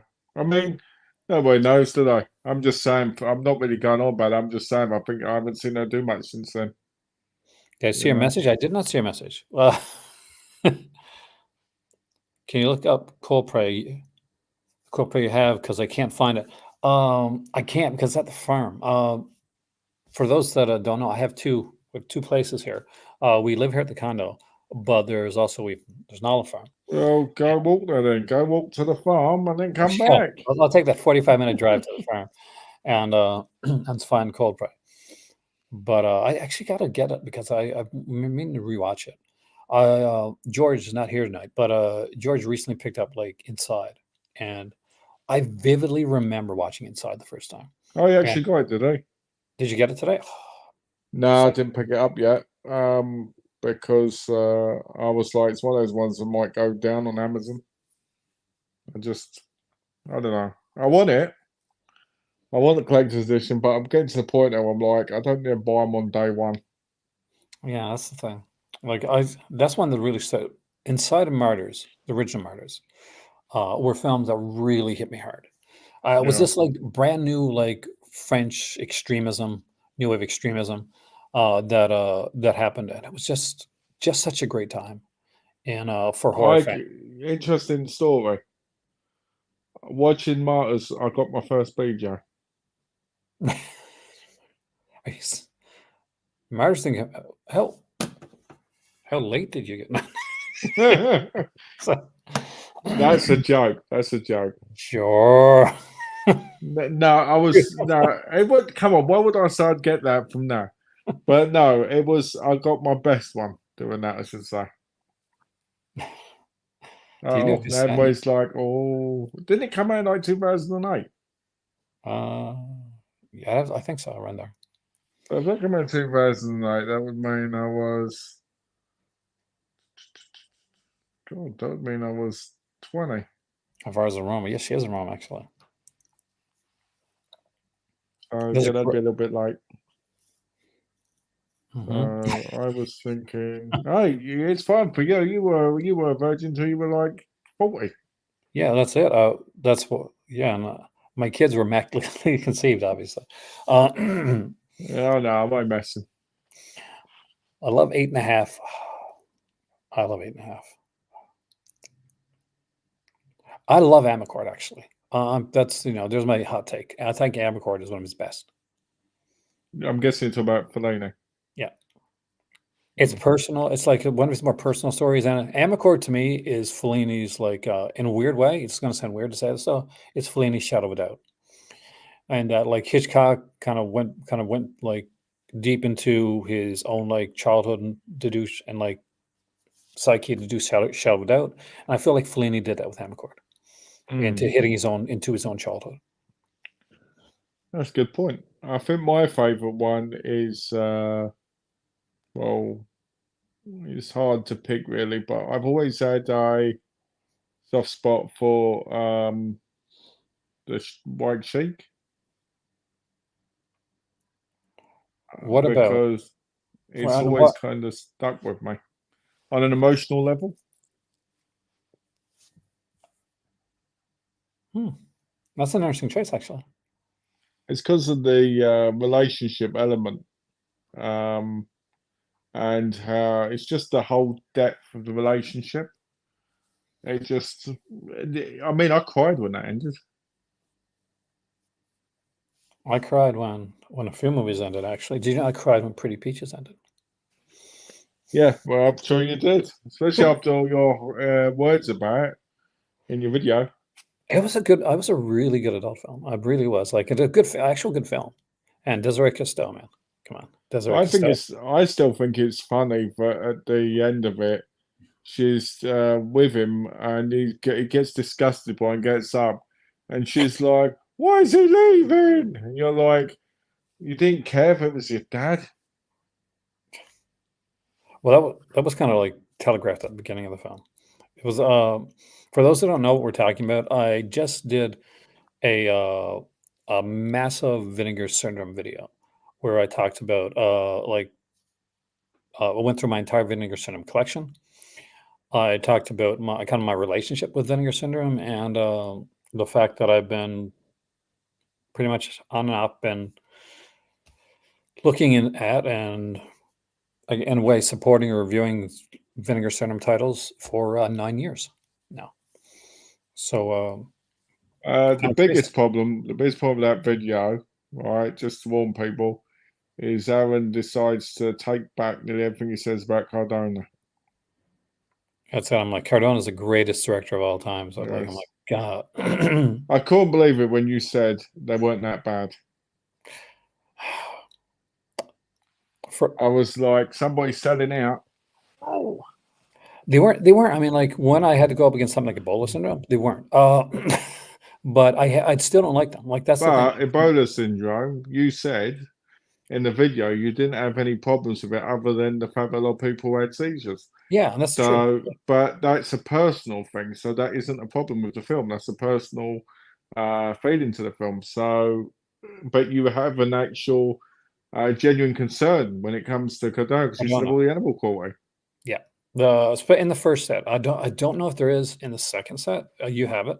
Uh, I think Beaks there is, but the animal cruelty part doesn't change. But it's just that for some people that's but it's not their worst thing that they put out. It's Mm. the worst when it came to that. But Yeah. yeah, I think I gave them more of a fair, like I think I hyped myself into liking Vinegar Syndrome way more than I have recently during that video. I was very nice to Vinegar Syndrome during that video, I think. Yeah, I thought you were a bit too nice, to be honest. I said to Donna when I was watching a video, when Aaron's been so nice with Vinegar Syndrome here, but I literally feel like saying on my Vinegar Syndrome titles because I realised how bad most of them were. You know, and Donna just started laughing because she's like, "Really?" And I was like, "Yeah, I didn't. I was a bit because I was like, some of the titles, I was like, yeah, I remember that one. I didn't know that one. That's in my collection now." But so I was the opposite. I was at where I was going through, and as you know, I've been very maybe even controversial in some of my like hot takes of Vinegar Syndrome. Well, I think that's why. I think that's why it surprised me in the video As I because it was didn't going feel that through, way. it hit like things hit. Like you have to understand, like it's a for a while, like Vinegar Syndrome was a massive part of my identity. As I'm going down that road again, as I'm doing it live, as I'm making this, as I'm making this video, as I'm Mm. putting the video together, and I'm going through the films, like there's this wave of nostalgia that comes over me. And I remember Sure. like when I watched the releases, when I got them, how I got them. And when they were on Uh, VHS and everything, and now you were excited to see them on Blu-ray. yeah, well, like I mentioned, like with Night Train to Terror being the first one, and I do like a little kind of like little clip of like different Vinegar Syndrome Yeah. like videos like that I did at the beginning. And I'm like, I'm talking to my better half, and I'm around halfway through making the video at the time, and because I'm taking a break because it was a long video, Yeah. and basically I'm like, I think I'm hyping myself, I'm gaslighting myself with Vinegar Syndrome. But the truth of the matter was, as I'm going through, I'm like, I really like that film. I watched this film more than once. It's not a film that I watched once. And most of them there, aside from the ones that I haven't seen, were Yeah, films that I watched several times. Luther the Geek is a film that I've watched several times. Now, that being said, a lot of it is because Stacey Hadiak. But as I so went it's through not 'em the film. So it's not the film. It's the actress. initially, but I actually do like that. I like Luther the Geek is one of those movies that for years I kind of like I was iffy on like checking out because it's Luther the Geek and a geek is someone that bites heads off chickens at a and stuff. And but the guy that does the role of Luther is so committed to the role that he Yeah, makes the film. Like the nudity it makes him is a plus. terrifying. You know, it makes him terrifying. Actually, It's great, and we see like him get out. Like we see him get out of prison, and it's like it's if you're gonna like double feature Luther the Geek, the movie to double feature with is When a Stranger Calls, yeah, which true. is another one that kind of deals with the fact of like what happens with somebody that really should never get out, Yeah, but because the system has to get out. So talk that about the system. Talk about the system. It's appalling. Really appalling. The system over here. This is complete off topic, but I want to say it quickly.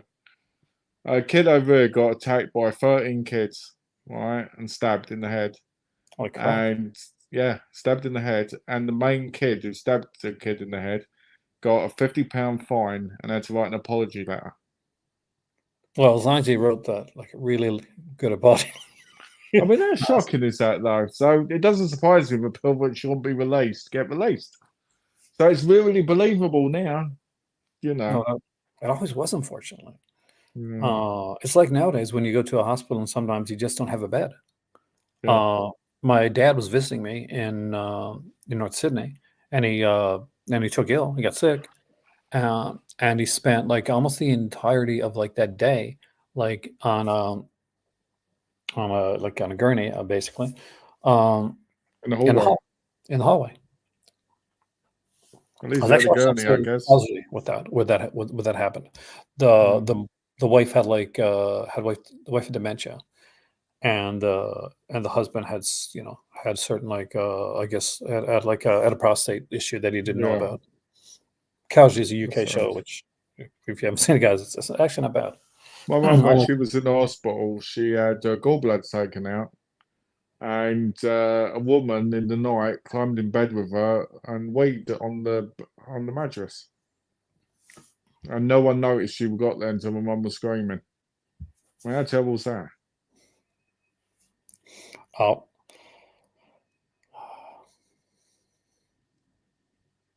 Oh. Go back to your Vinegar Syndrome video. Bloodbait, you watch it every year.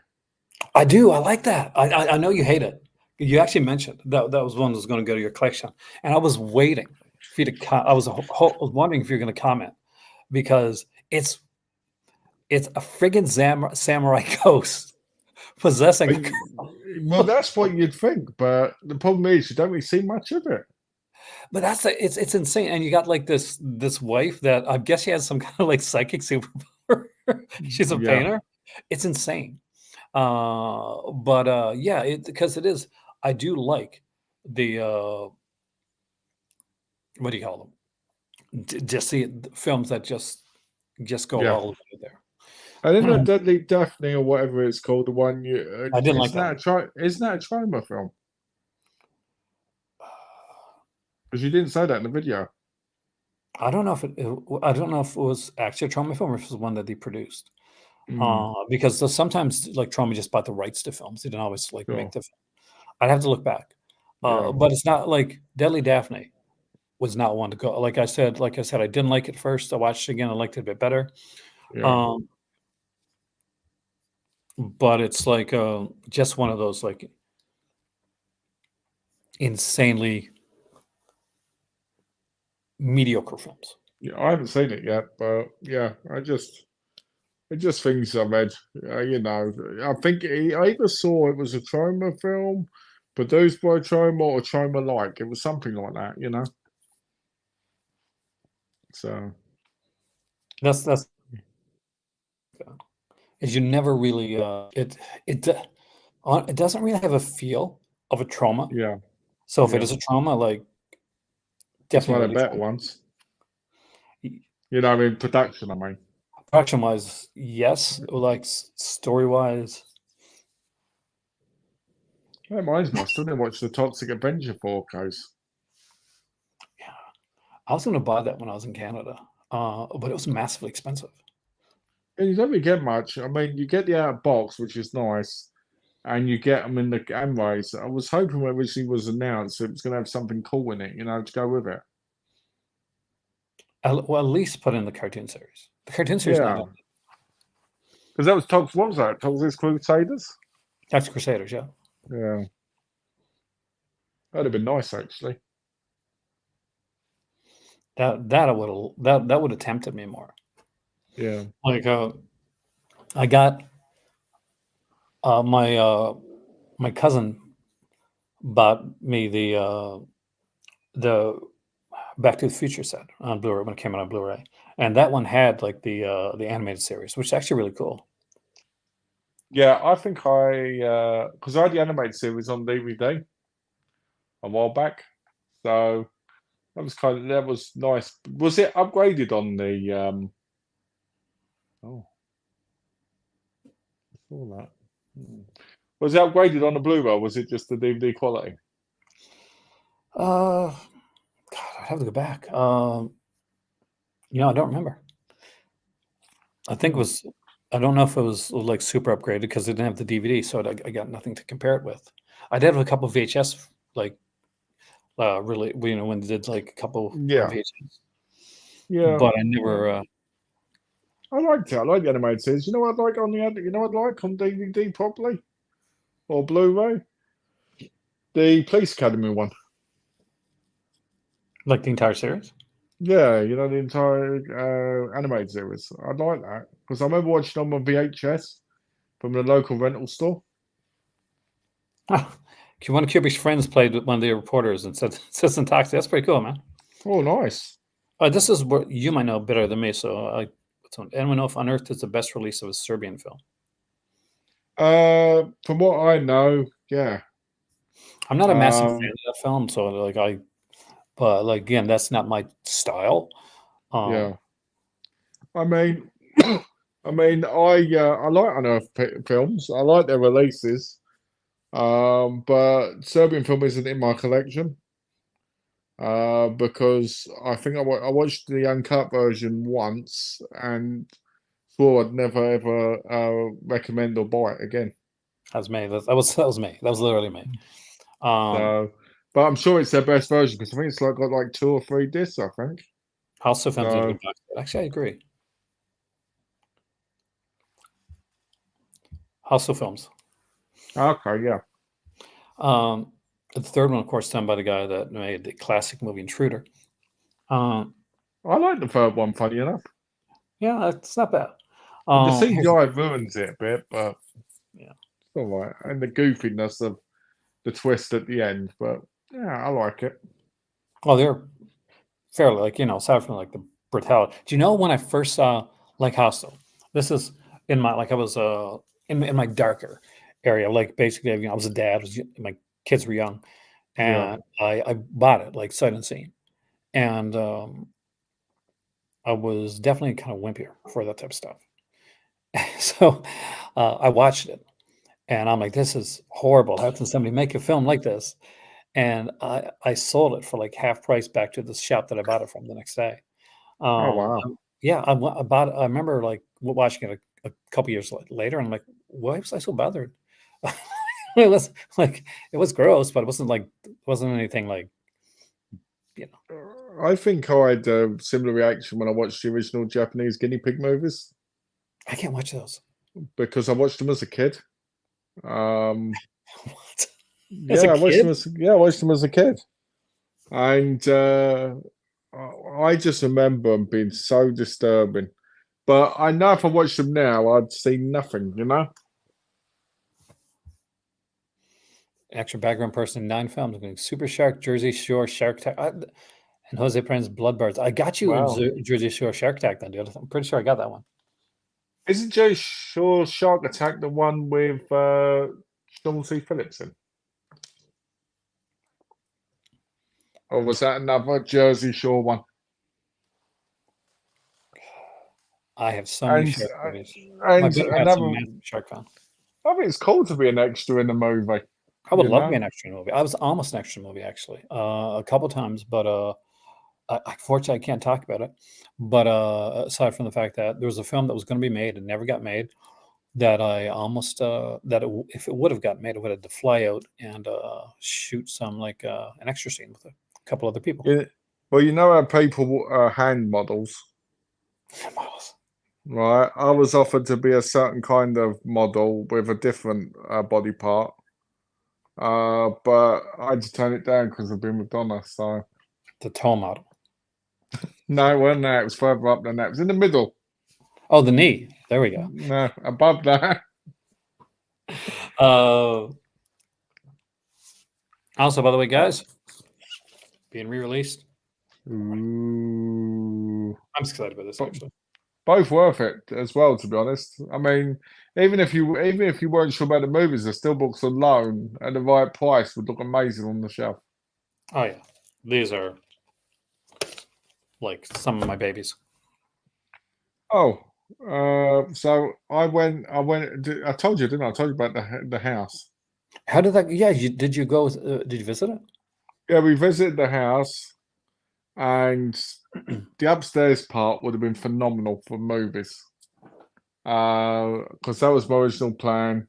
But there was stuff there that just wasn't taken care of properly, and was like, yeah, we're not going to move there because a little bit ratty, you know. Oh, It disappointing. was a bit Sorry to hear that. depressing because there was leaks and stuff, and Was, the rooms were nice sizes, but it just seemed a bit dirty. was there any like because of that? Was there any like leeway or any like? No, sadly there wasn't because the woman we saw had no idea anything to do with the house, which ruined the whole experience as well because you couldn't ask her questions because she'd go, "I'll just call up and ask them at the office," and you're like, "Well, that's not really selling it much, is it?" So she's a Like real us, estate agent. yeah, like I saw some sockets damaged and asked about it, and she said, "Oh, you'll have to ask them at the thing." Had to ask him at the thing. It's pretty cool, Kubrick. But it's Actually, I've got a thanks on IMDb for a movie, but because I that's right, bought the you do, don't title, you? yeah. So I was happy about that, but the person made an account and put my name on it, so The only you know, well, the adult movie database, obviously, is where. No. you got like 500 credits on there, didn't you? Hell yeah, of course I do. But Such classics as Bait Bus. And oh god, I oh have no dear. credits. I wish I did. Um, Uh, I think it's going to be interesting because I've been watching. So I've been watching a lot of newer Asian cinema, right? And but I imported from Hong Kong. I got to say, it's been really lately because I watched one called Kick-Ass Girls, and that film was boring. And it was supposed to be an action movie. are you saying not Uh, much ass was kicked? not many. And when they were, it was very tedious to watch. So not very good. You know, I didn't like that. I'm watching one now called The Gigolo, which I'm actually enjoying because it's kind of funny. And there was a sequel to it as well called The Gigolo 2. Just zero. So yeah, just the Gigolo, Gigolo 2, another Gigolo. Let's party with the Gigolos, you know. But yeah, so I've been a bit interested by that because these are films that you can't normally get outside of Asia because they've not had releases. So been able to catch up on them, but also seeing that some of them like. Well, I watched one with Tony Long in who's from the Tony Long that was in the Mood for Love and 2046, and it was called Dr. Mac, and that movie was really good, and I never even knew it existed Well, until I caught it one day. That's the crazy thing. at So least it's not Anthony Wong. yes, not Anthony Wong. Anthony Wong is the man. I just love the way he looks so evil. You need to watch 3 Days of the Blind Girl. That's what you need to watch. I need to watch. Well, I was sitting down tonight. I was watching a Jimmy Cagney film actually on TCM, Oh, nice.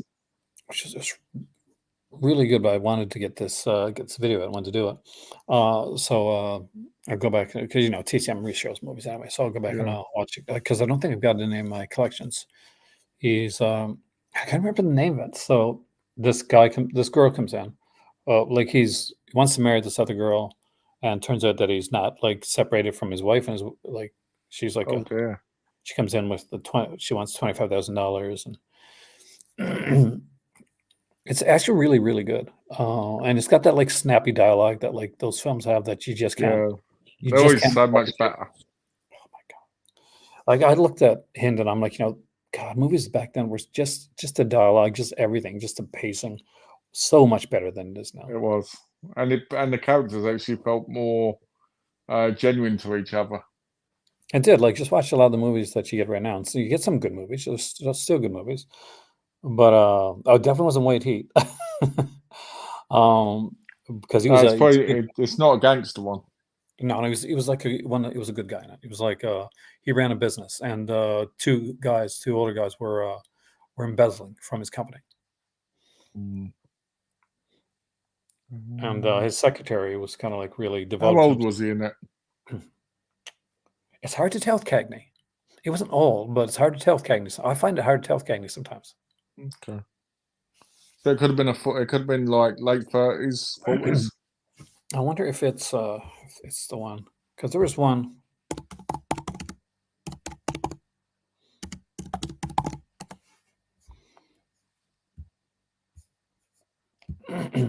Okay.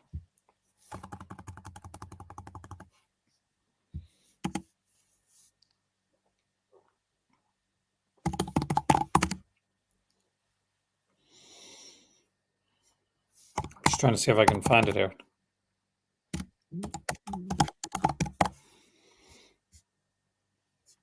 Was it within no? Who was the female in it? I couldn't. She was a blonde girl. So that should narrow it down.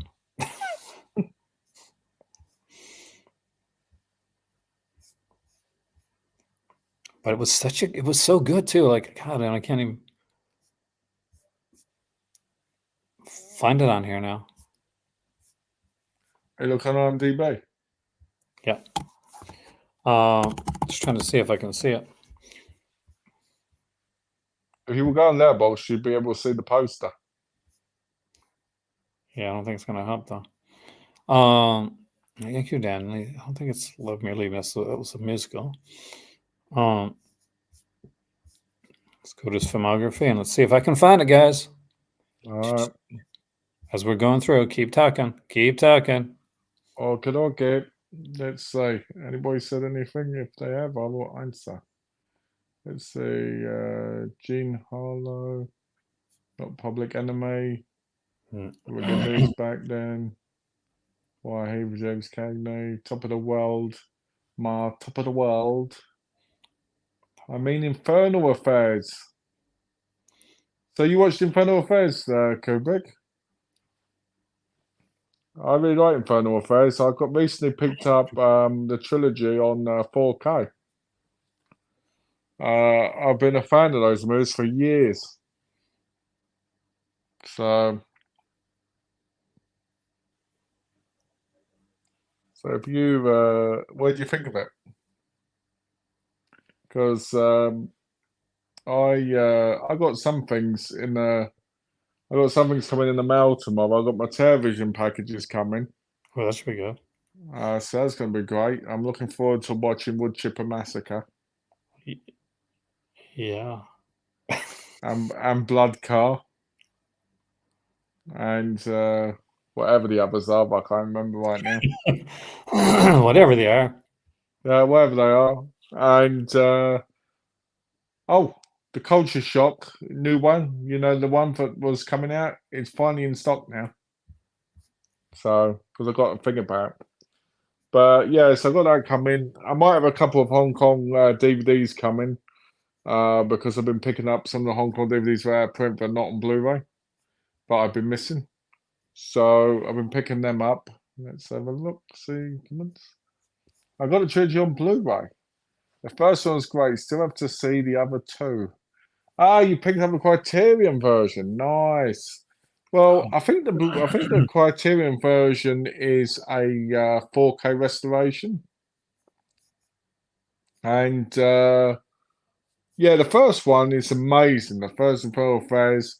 The second one's really good.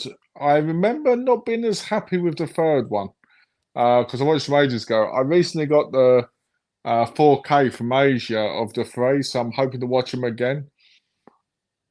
That to me, Infernal Affairs trilogy is like the Godfather trilogy. It's just got an all-star cast. It's got a really great story, and it just feels really deep the more you go into it. I like how the second one is kind of like a flashback, kind of like the Godfather Part Two is as well.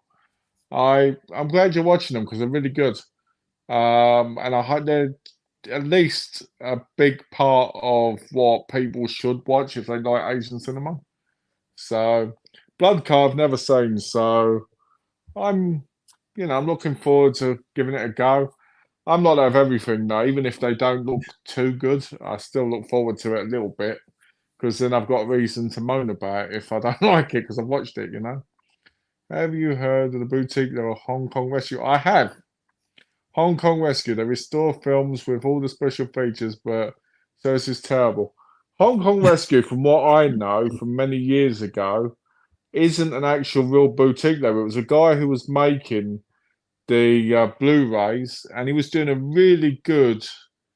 He was doing really good because I've got the Drunken Master version of that, and it had like the Hong Kong Legends. It had all these other things, like you said, from other releases. And I was going to get more of them, but I never did at the time. And I think there's only 20 that ever were released, but none of them are real, from what I remember, were official releases. So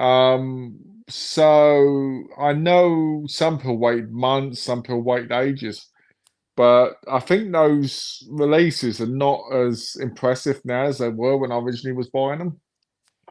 So, because I know that they released Wheels on Mills, Hard Boiled, The Killer, Drunken Master, Armor of God, I think Police Story, 1, 2, and 3, I believe. I could be wrong. Did they do three? What's that? Did they do three of them?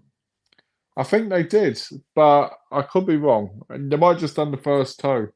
But I don't think they're actually a boutique. I think they're just somebody who was making them and then just kind of just flopped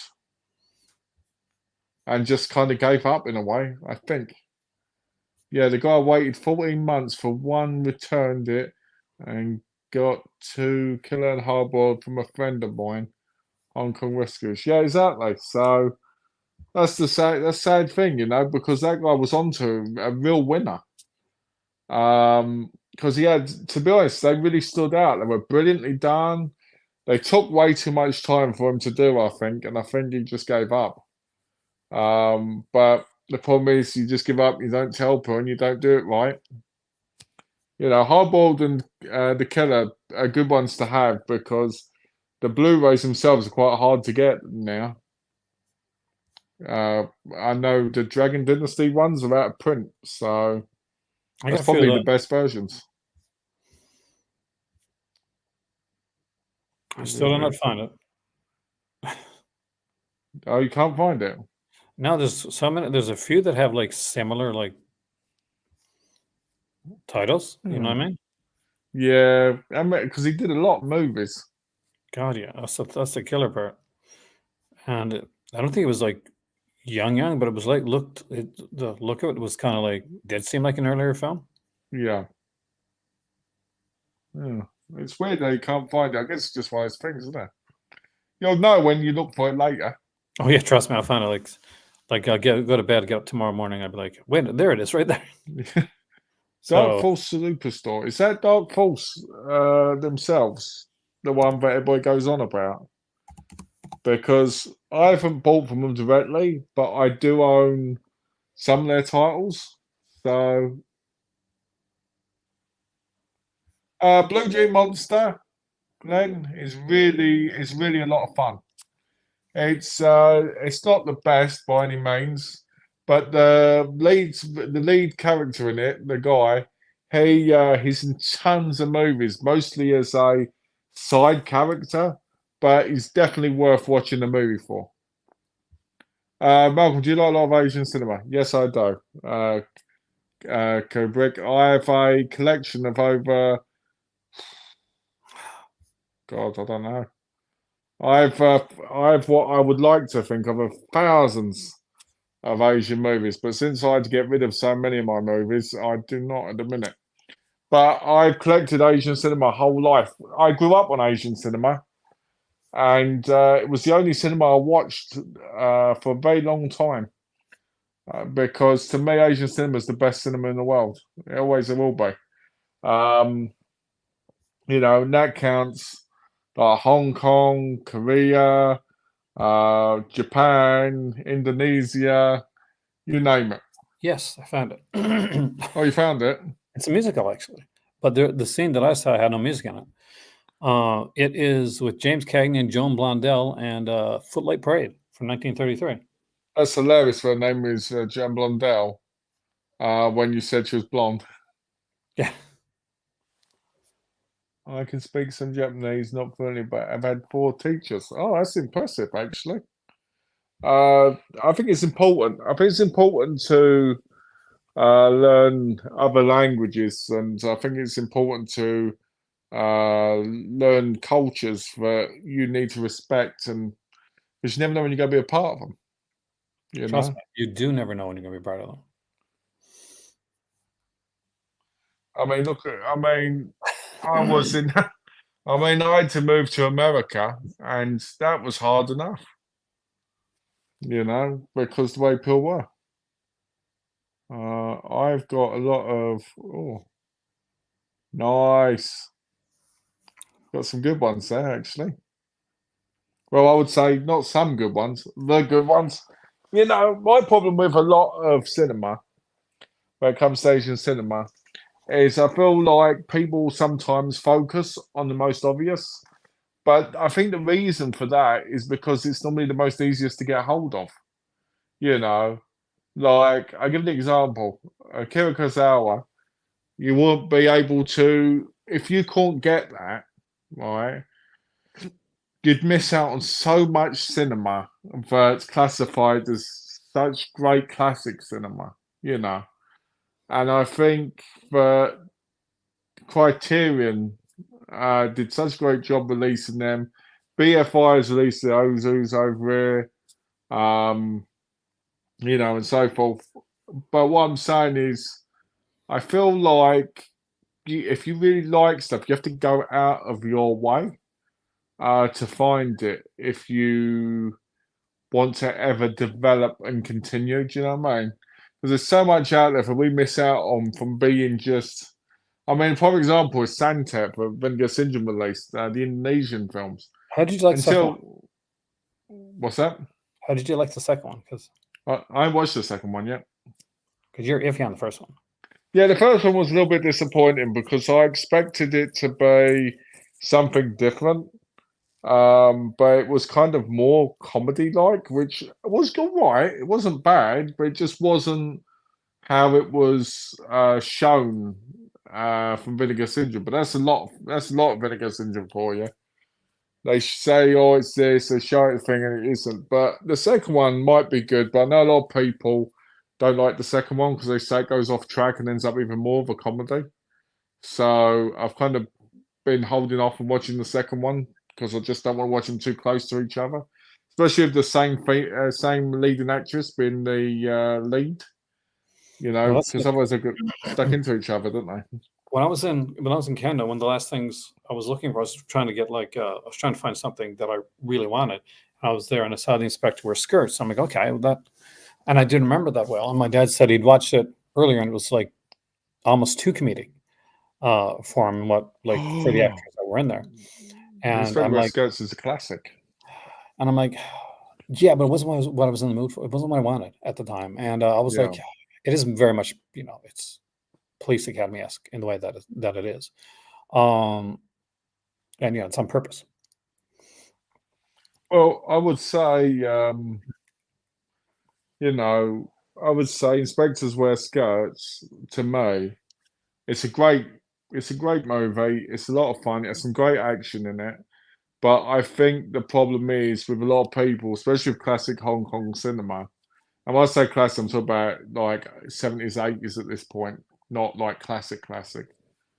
I think what you got to remember is they'll always try and add jokes in, no matter what thing. Like there's some really terrible ones. Like when you look at your favourite ones, the category phrase, Oh yeah. right, from the time, there's moments where a woman will be 1 second assaulted, and the next second someone cracking jokes about it, It's you man, know. it's yeah. Obviously, cat threes aren't my. Have never been my thing, but it's just at the time I wanted more, just kind of a straight. I went with like Police Academy, Police Story, and Police Story 2.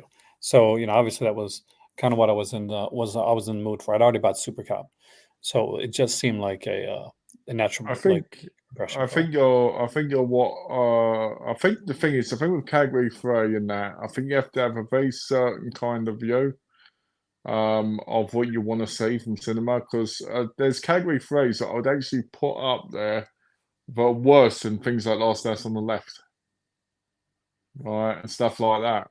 I would say are far worse, especially with the topics. I mean, I think that a lot of 80s Hong Kong cinema in particular has some very distasteful words in it. Like they'll say, for instance, and I'm not going to say the actual word, but you'll guess what it is when I, put the pause there. Like the guy will go, "Oh, stop kissing me, stop blah blah blah," and the woman will go, "Oh, don't worry, I'm not gonna yo," as in the R word, and No, I mean, you're like, "What are you saying? What is that?" You know yeah, what I I mean, mean? like it cat three aren't like, but a lot of the extreme cinema, and like we talked about before, like category three was initially just meant to be a category. Much Yeah, like when the X rating came out, initially it was just meant to be films for adults. It wasn't meant to be pornography. But as those ratings go about, they become something else, become like yeah. kind of a thing of their own. And if that's your jam and you're into it, fantastic. If everybody liked all the same films, it'd be boring as hell. Yeah. Um, I was like, so ever buy anything from Dark Force? If Dark Force is a company I'm thinking about, no. You.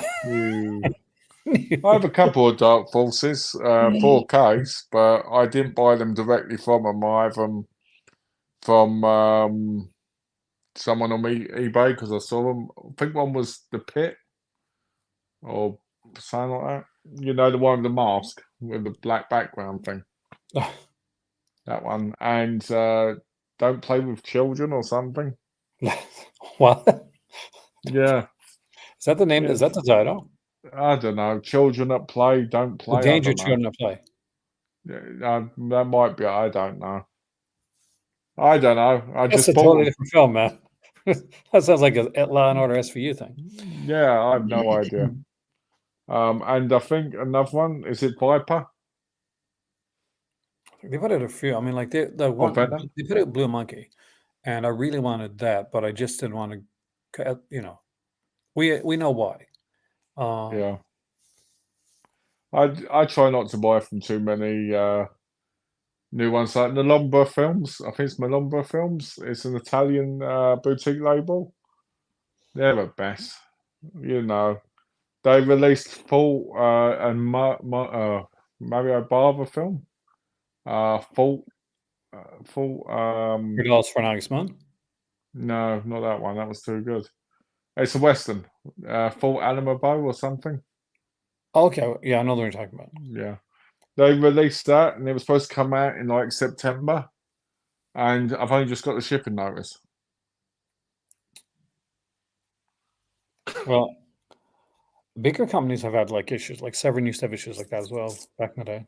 Yeah, but when that's more than one, when it's just one title for 5 months, it's a bit frustrating.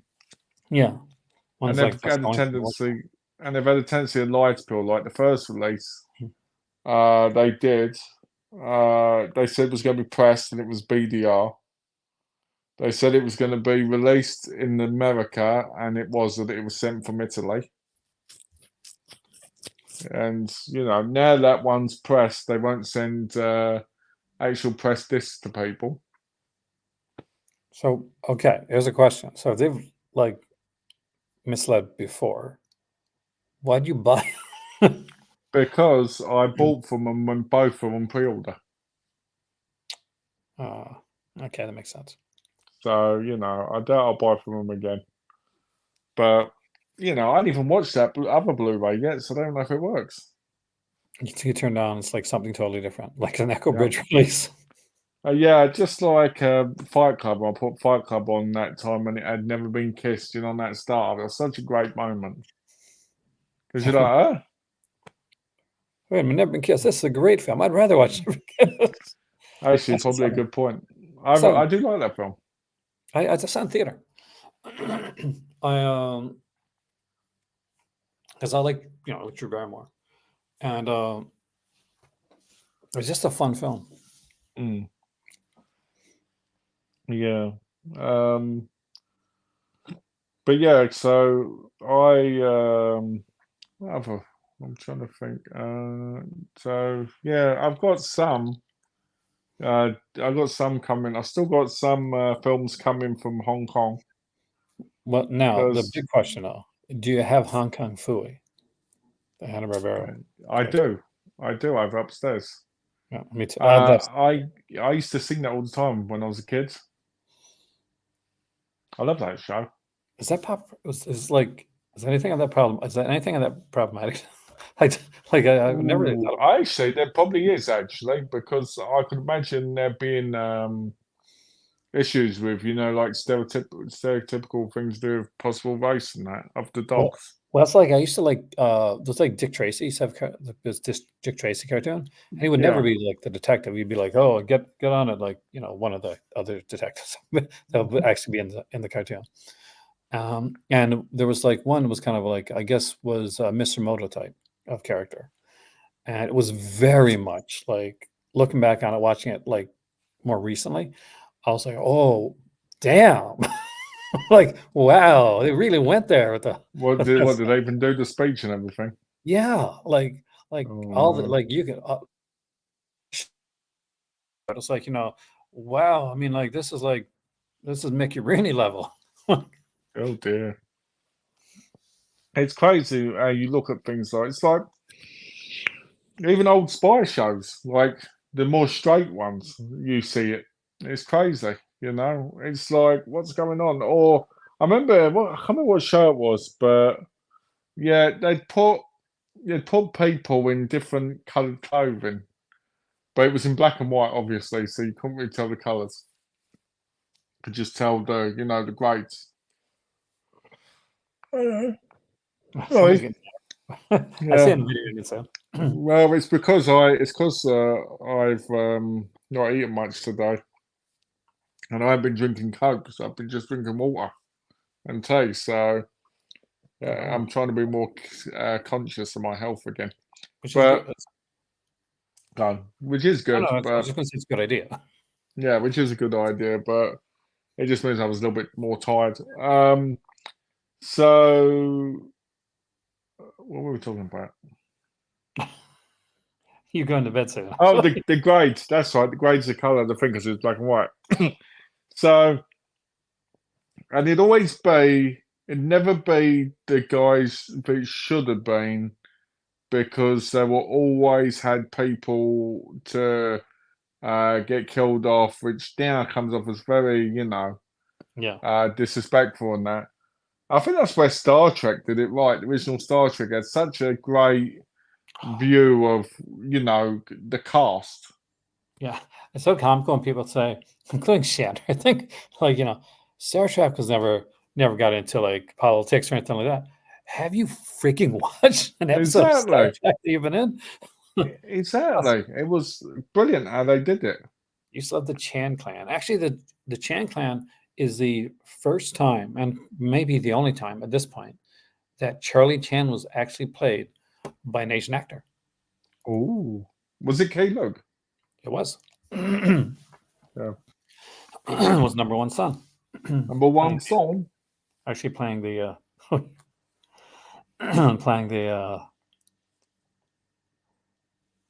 playing Charlie Chan for a change, which was It's cool. about time. It's about time he did. I mean, he was in. I'm actually know. very surprised we haven't seen like a resurrection of like those characters, because we do have a lot of like Asian actors that could do it, could do That's those, true. That's especially like true. Mr. Moto, where it's more action oriented. And with Mr. Yeah. Moto, you could get like somebody like just throw like a regular big name out there, like a Donnie Yen or someone like that. Yeah. Could do the action, but he's kind of older and stuff like that. Yeah. That's true. We do. I mean, you could have had someone like Sammo Hung playing Mr. Wong, Oh yeah, or even Charlie Chan himself. Charlie Chan would be great for You someone. know, especially older, because Charlie Chan was an older man. I mean, he wasn't older, but he was older. So yeah, I'm surprised by that too, to be honest, because it would have been a really good way of doing it as well. Gene Roddenberry demanded that Shawn Nichols be in the original cast. Well, he made the right choice, and who didn't have who did not have a crush on Shawn Nichols, like growing up watching Star Trek? I don't think there's any straight male that did not have a crush on Shawn Nichols. Yeah, it's crazy, isn't it? It was lovely. I still get shocked when I find out that William Shatner's still alive. But his wife's mean, not. I just I just can't believe he's alive with how terrible his health was. Yeah. You know, And it was one of the great shows of all time. It was Star Trek, and the second one, Boston Legal, right? Not Boston Boston. Legal, yeah. Yeah. Oh God, such a good show. Did you ever watch Better Late Than Never? I think I did, but The I can't. one with him, Henry Winkler, Terry Bradshaw, and George Foreman.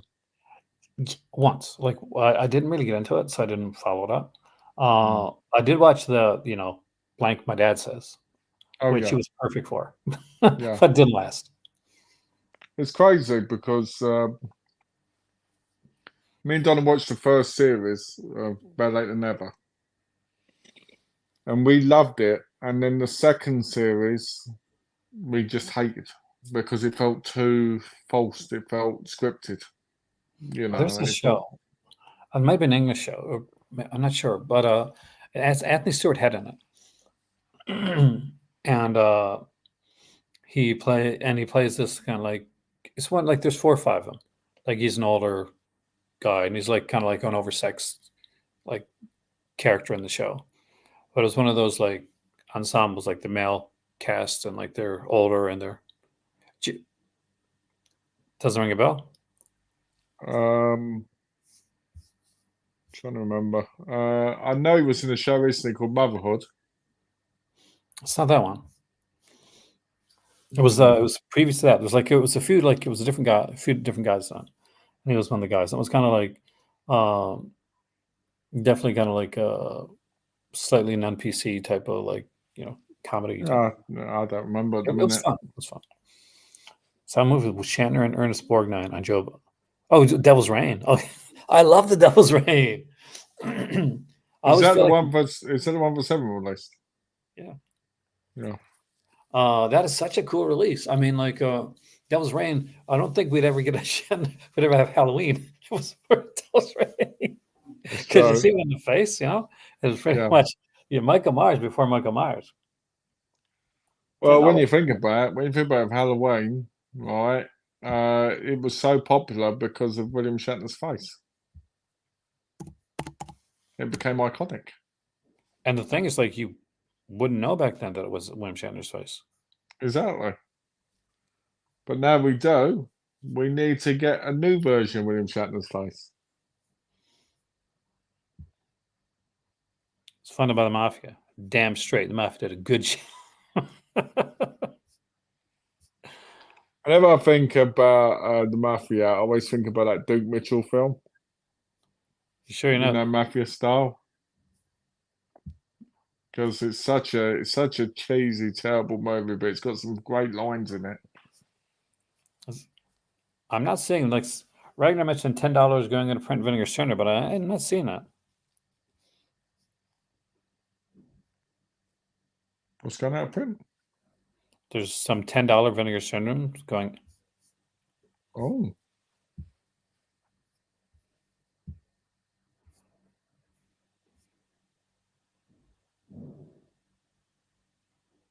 Maybe I'm offended by the Mafia. God, my channel would be so much better if it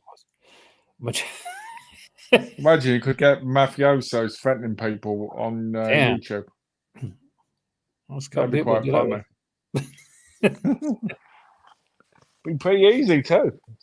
Oh yeah. Track them by the IP address and off they go. Going out of print. Let me just see.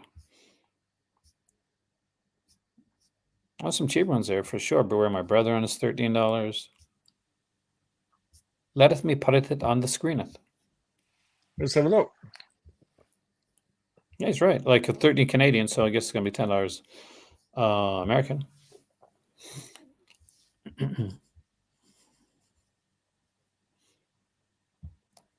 So there's Grandmother's House. I actually really dug this one. I don't. You're gonna whack me? Well, I didn't know. Oh, sheesh. Oh, Witch Trap. There's not actually no, that's another cool one. And that one has a slip too. Last Gasp. I was iffy on that Classic. one. Is it good? No, I don't know. I've not watched it. Beware My Brethren. Pray. I've got the box set, but I also have this edition. I would never get rid of it. I actually love this one here. Good film. Norman J. Warren. What is best from in my opinion, or at least one of his best. Terror is a lesser Norman J. Warren film. It's still good. So there's like 6 titles here that are $10, and there's some lower price ones here as well. Beyond Evil, $23, which is around $20 American, and we think about less in pounds to the UK. You got all these, right? You should have all these, right? I've got most of them. What'll be interesting is some of these here had the like if you can find ones with actually had slips on them. Like, does Witch Trap still have a slip? No, standard edition. Okay, because I got standard edition Witch Trap. I wish they'd remove the slip when they sell out. Like remove it from the picture. Let's see. Last Gasp doesn't look that great with or without slip. Anyway, the slip's not that great on that one.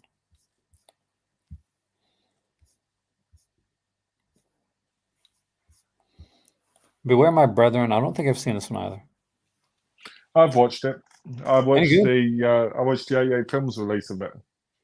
Any good? No. I mean, it's about a cult. It's about a guy who kills and that, and it's very kind of, I would say, grindhouse style. And you don't mean that in a good way? No, not in a good way. So all these here are going out of print? Yeah, that's kind of sucky actually when you think about it.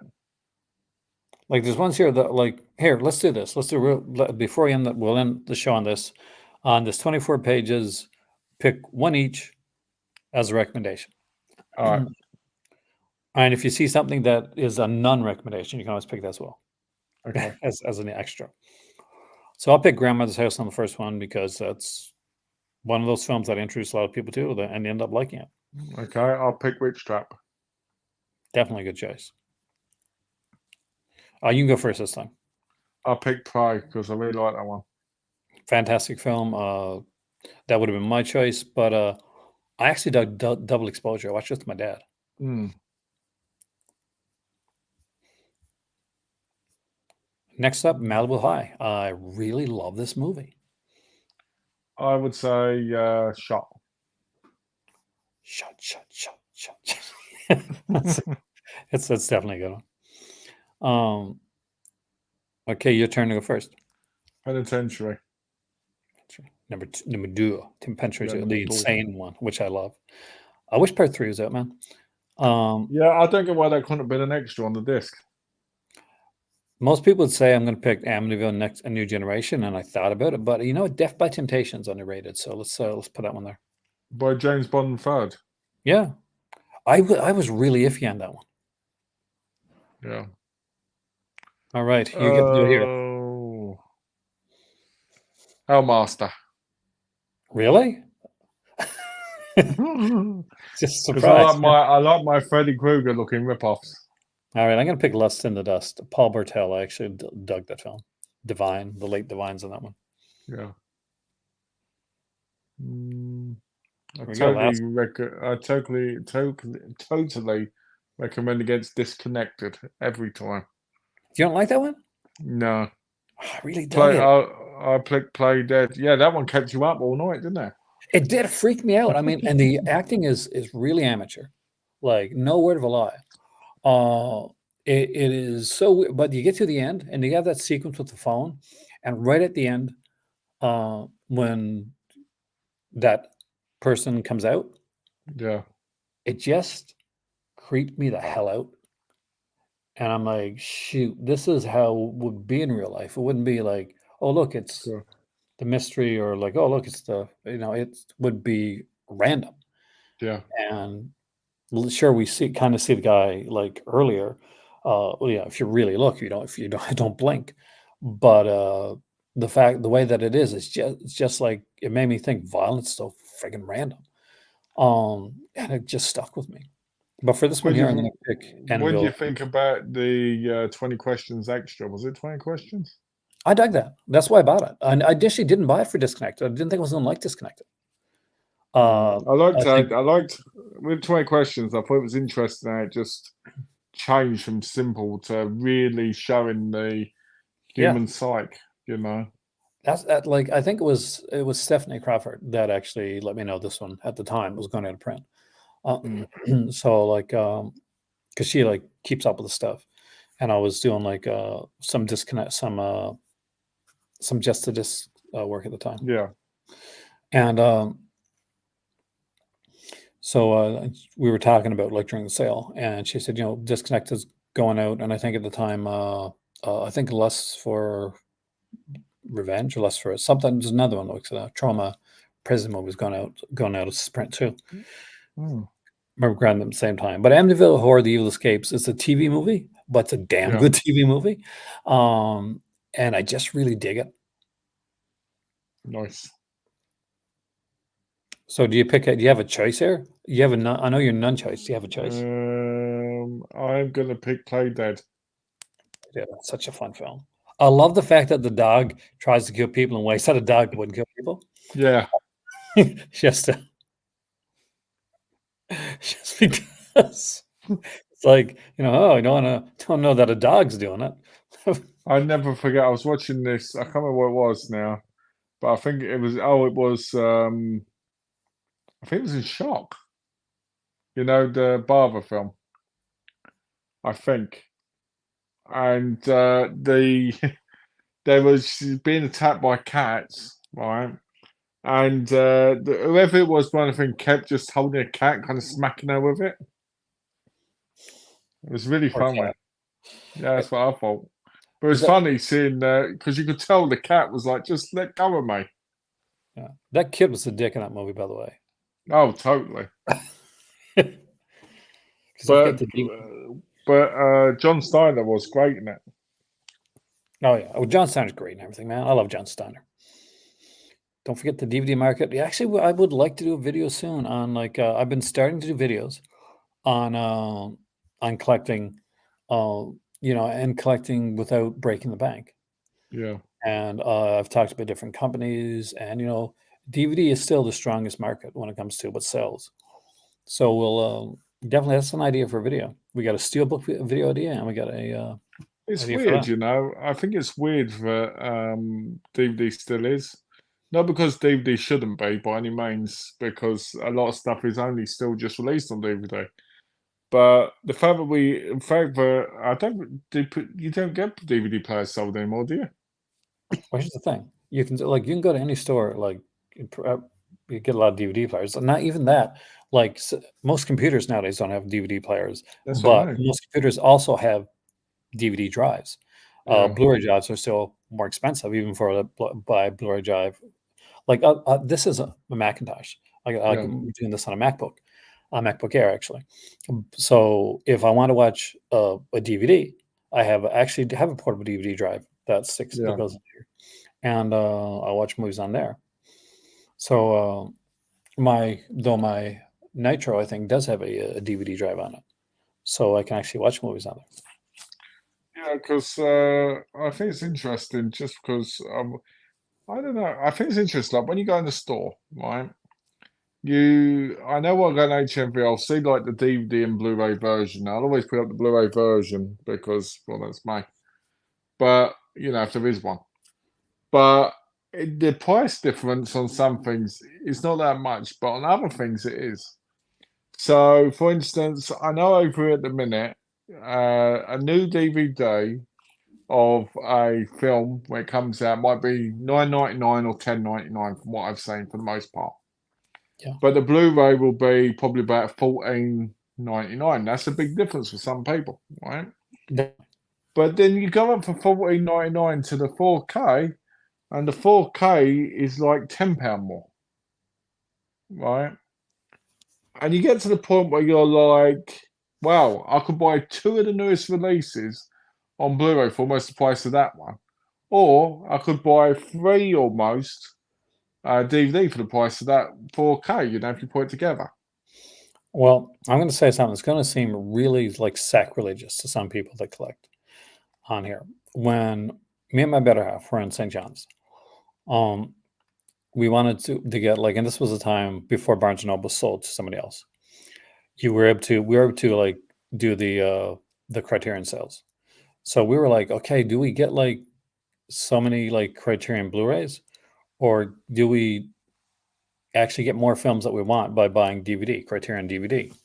And we would often go with getting more Criterion by buying DVDs rather than buying the Blu-ray. Yeah. A lot of people think, oh, sacrilege, you didn't buy the Blu-ray, it's a Criterion. But yeah, the same remaster, man. Unless it's an Yeah, old one. true. Like a lot of them And that had the same remaster. Like, and I'll find this like there's certain times when I'll get a 4K and it's mind blowing. It's like a revelation of seeing a film like I've never seen it before. And there's other times I'm like, my 4K TV is like bump that up to almost 4K yeah. quality right now. Well, Same with your book, right? I can say from personal experience watching a lot of 4K, especially of older stuff. Hey, is it's a lot of 4K stuff looks the same as Blu-ray anyway. You know, especially you notice certain things, but you don't. It's not a big enough difference for the most part. It's got to I be only like certain ones. I only buy the 4Ks of movies I don't have on Blu-ray. That makes sense. So you know, like I'm not going to upgrade something to 4K if I've got the Blu-ray and the Blu-ray is really good anyway. But what if it's in a hard box and like, Well, I think we've learned from that for me subscribing to Vinegar Syndrome. well, look, I have Halloween, the collector's edition Blu-ray set that people would kill for, and I still went out and bought the 4K editions of them. Just to get Halloween ends in 4K. Well, to be fair, Andrew, here's the thing: 4K players are getting cheaper, but they're very much like $200 to $1,000. However, if you play games, then it's Cheaper. yeah. It's the same way when My the Blu-ray came out with my 4K. my view is It depends on how you care, how much you care on quality, and how much research you do, right? Because Blu-ray's a prime example, right? Blu-ray players. You can get a Blu-ray player now probably for about $30 to $50, right? Or over here for 50 quid. But that Blu-ray player might not be that great. You might have to buy another Blu-ray player. You might have things missing for it, because that's what we made. So my setup at the minute technically is a £450 4K player that I paid for, and a £3,600 TV, which was the latest Sony one of the year, 4K one. And they both have lasted me really well, and I'm happy with them. But the way I see it is, for me, same with the PS5. If I buy a PS5 at £500, Yeah. and I play over 100 games on it, and I watch movies on it, right, then I've used it past what that is per item, right? But if you're not watching a lot of movies and you're not playing a lot of games, then I wouldn't recommend buying them. Well, that's the thing. Like, here's the thing too. People like that don't realize that go and buying, they may have gotten a nice TV and something like that, and they get a PlayStation 5 or they get an Xbox Series X, and they're like, oh man, I just realized I can't get Dolby Atmos on either. It's Dolby Vision on either of these things. You can't. Like, Dolby Vision is not on either system. You just HDR. You get HDR, Yeah, HDR10. But for Sony, who does Dolby, who yeah, does it's Dolby crazy, Vision, isn't it? You'd think they doesn't would. have Dolby Vision there. My Sony 4K player has it. Oh yeah, That's same one of the here. reasons I bought it. Yeah, well, I wanted to go region free, and I wanted to be like, okay, if I'm going to go region free, like with an actual 4K player, Yeah, I'm going to go up. I went to 220 Electronics, yeah, and said, yeah, I'm going to get one that has Dolby Vision. I really want to see the difference in Dolby Vision, and that's when you do actually see the difference, by the way. yeah, yeah. It's hard. It's funny because it's kind of a revelation in some aspects. I never forget putting The Invisible Man on, the one with Elizabeth Moss. And I'm sitting in the dark. I'm like, well, this 4K isn't as great as I thought it'd be. She goes up into the loft, right? And she shines the torch. I'm like, my eyes, because it was so, boom. I'm like, wow, that was a lie there, wasn't it? It was. It's like, oh, as in a normal Blu-ray, it just go, it's so mental. It's different. I mean, like, I can understand why people would stick with DVD. I can understand people would go Blu-ray. I can understand why people would go 4K or not want to go 4K. Here's at the end of the day, if you're It's up watching to the movies person. and you're liking movies, like, that's the most important thing. Format, you know. Well, you know what? I'm going to be honest here, guys. I think if you haven't got 8K or 12K yet, where you been? You know? You know, but in all seriousness, it doesn't matter, does it? I don't care who's got DVD, Blu-ray, 4K. Hell, if you just collect Laserdisc or VHS, good for you. It doesn't It's matter, just awesome, by the way. right? The only thing that's disappointing about that stuff, if you've got those, is the fact that they're not made that much anymore, so you won't be able to get newer titles. But I mean, if you're just focused on those only. But for me, there's people out there that don't buy any movies; they just get them all offline. And that's fine. The point is, it's all about watching, enjoying, talking. Just because somebody might say to me, "Oh, look at my DVD collection," I'm not gonna go, "Oh, that's crap." I'm gonna go, "Oh, that's really good. That's a great movie." I did have a friend who had a DVD copy of one movie. I can't remember what it was ages ago, and I said, "Oh, that the quality of that DVD is awful." Right? Have you watched the Blu-ray version? Because it was like a really bad print one. And it was like, no. And then afterwards, it was like, whoa, I need the Blu-ray because the quality difference. That's the only time I think it should really matter. Well, there's ones like what's there? Stargate on Blu-ray, Yeah. and some of those early Blu-ray releases that were really bad, with bad authoring Oh, jobs. yeah. Yeah. A bit like the Farscape one. I mean, I mean, for me personally, I watched so many Hong Kong and Kung Fu movies on VHS and DVD that were terrible quality. And then for them to now be released in beautiful HD, to me, that's worth it. But that's me on a personal level. And sometimes the thing is like it doesn't help. Like I don't like for most of like TV shows, I prefer like unless the Blu-ray is the same price, I prefer I start collecting TV shows and DVD, and TV and DVD just has that kind of ring to it. Most of my Sure. collection. But that being said, Magnum, newer stuff like that, like yeah. But What I don't same agree thing with with like Shadow though, Video. Like Shadow, what like don't yeah, put some Shadow Video. videos should only be on DVD. Should be on DVD. Like Intervision had it right when they initially did it. When they went to Blu-ray, it was like you can see the quality difference. I mean, that's like ever like get like an older film that's not that isn't the best quality and put it on like a newer, like a flat Yeah, screen TV and like it looks really like pixelated and washed out and everything. blocky and everything. Yeah. Yeah, it's like no, Shadow Video should not be Blu-ray. The only thing I don't mind about being on Blu-ray is when they've got like multiple films on it, and then I'm like, okay, this is like a storage disc, Yeah. But when I do think they should have been released on DVD, and because one, it's cheaper, and two, it just makes no sense because most of the films look terrible on the Blu-ray anyway. But you know what would make it even better? What's that? It was released in a coffin box. Oh, that's going to be a day. That's going to be a day 83 for me because I think I'm going to get that on a sale because I want it. I just don't want to pay $149. Yeah, I know, me too. Now, if that was 4K, would you? If they were 4K and they were, I knew they were remastered properly and I knew they were going to look beautiful, then for that price, probably I would because I'd be like, okay, if you count them as 25 per movie kind of thing, then it's not too bad. But at the same time, I don't know because Donna would probably tell me no.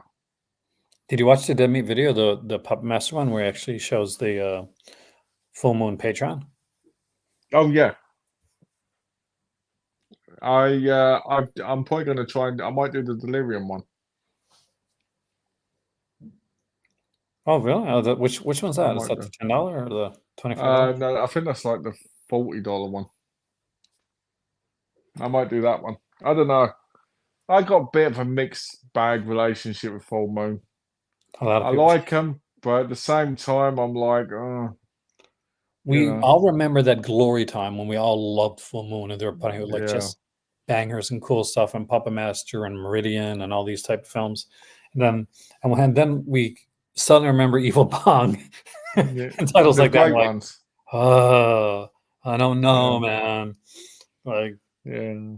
I don't know. I mean, I like. Don't get me wrong, I still enjoy their stuff because I do enjoy the Evil Bongs, but they're not obviously at the same quality. It's not. So I get a bit conflicted. And I they're get not conflicted quality. about magazines being like £10, £15 each and everything. To me, that does my thing. That's why I don't buy any for the most part anymore because they're so expensive. But I reread. I'm like a magazine fanatic. I reread them. I got ones upstairs from like a few years back, and I go through like certain articles. And but I'm a massive like I am a massive. I'm a geek. I'm a massive reader. Mm. So I can be like I'll go to bed tonight, and I'm going through a couple of magazines that I bought when I was in Canada. So definitely gonna check those out. For Darcy me, the Mail. for Okay, me, I now I was like a, them. oh. Is she? Now, whatever Evil Bong movie she is in, I like that one. I used to read a lot of Page Three when I was a kid. I bet you did. They It's went, a story for you. Yeah, it's a story for you. Quick. I had a collection of Page Three pages, and my mum threw them away when I was like 12. oh, Right? that's horrible. Yeah, and I told her she had to buy me. She had to buy me a newspaper every day for a month. I had Page Three in it, so she did. I had a collection, like what's called the Sun Girl. and it wasn't like page 3 was, by the way, guys, like literally had like topless in Yeah. it. But the Sun Girl would be have like, was the Toronto Sun would have like bathing suits, bathing things. Ooh, And so I had as I was a kid, so I had a collection of those as well. Who was your favorite page 3 model? I ain't got a clue. I don't remember them by names. I'm gonna say Samantha Fox because she's the most famous one. Yeah, let's just say her because I don't remember them by names. I just remember looking at the pages. You know, Sticky, sticky pages. yeah, exactly. I haven't looked at them. I haven't looked at page 3 since I've been. I don't think I've looked at them in like 20 years now. It's no longer a thing, dude. They tried to put it Yeah. online, but it didn't work out as well. Oh, really? It's Yeah, not a thing. Okay, that sadly not. explains it then. Trust me. When I went to London a few years back, I checked. Oh, that sucks. So that explains why then. Oh, Playboy's not even a real thing now anyway. Even now, is it? No, and Playboy was one of those like it was led the models and stuff in there, but also like people like Stephen King and guys like that got like Yeah, starts in there. It was fantastic. yeah. I was one of those guys that actually read Playboy. Uh, That's what you say. well, I had to. I was doing journalism, To but be I fair though, used Playboy. To be fair, Playboy was a phenomenal magazine. their Um, interviews were yeah, insanely great. Like props, like some of the best interviewing I read was through their magazine. it was actually Playboy was actually one of those magazines that you were when you were looking at the interesting pages of the women, you were actually being careful not to get anything wet on them so that you didn't ruin the rest of it. Yeah, that's true. Like I remember reading so many. I had actually had a book, and it was like Playboy interviews. I'm very jealous of Cinematech right now. Let's go back for a trip to London. Made sure I got a big hole for pop. Oh, Did what'd you you go to Covent get? Garden? Did you go to Covent Garden? That's my fault. Yeah, I haven't owned it. Could got a discount. I wish I got a discount. I bought so much from them. I should have got. I got a What'd you cup. pick up? I didn't get. I've been there once since I got back, and I ended up with like 3 bags. I didn't like how I don't like how they're see-through bags. It annoys me. That's because you got all those dodgy like. Did they have many good deals in there? They usually do have good deals at Fob. Like you gotta sometimes you gotta look through, but there's usually like one or two like really bangers. Yeah. I know when I went, for me, I was getting some good deals because I was trying to, get some bits I had before, and it was more older stuff, like like the Hammer stuff. Oh, next month is my birthday. Oh, I'm excited. you're And going to London for your I, birthday?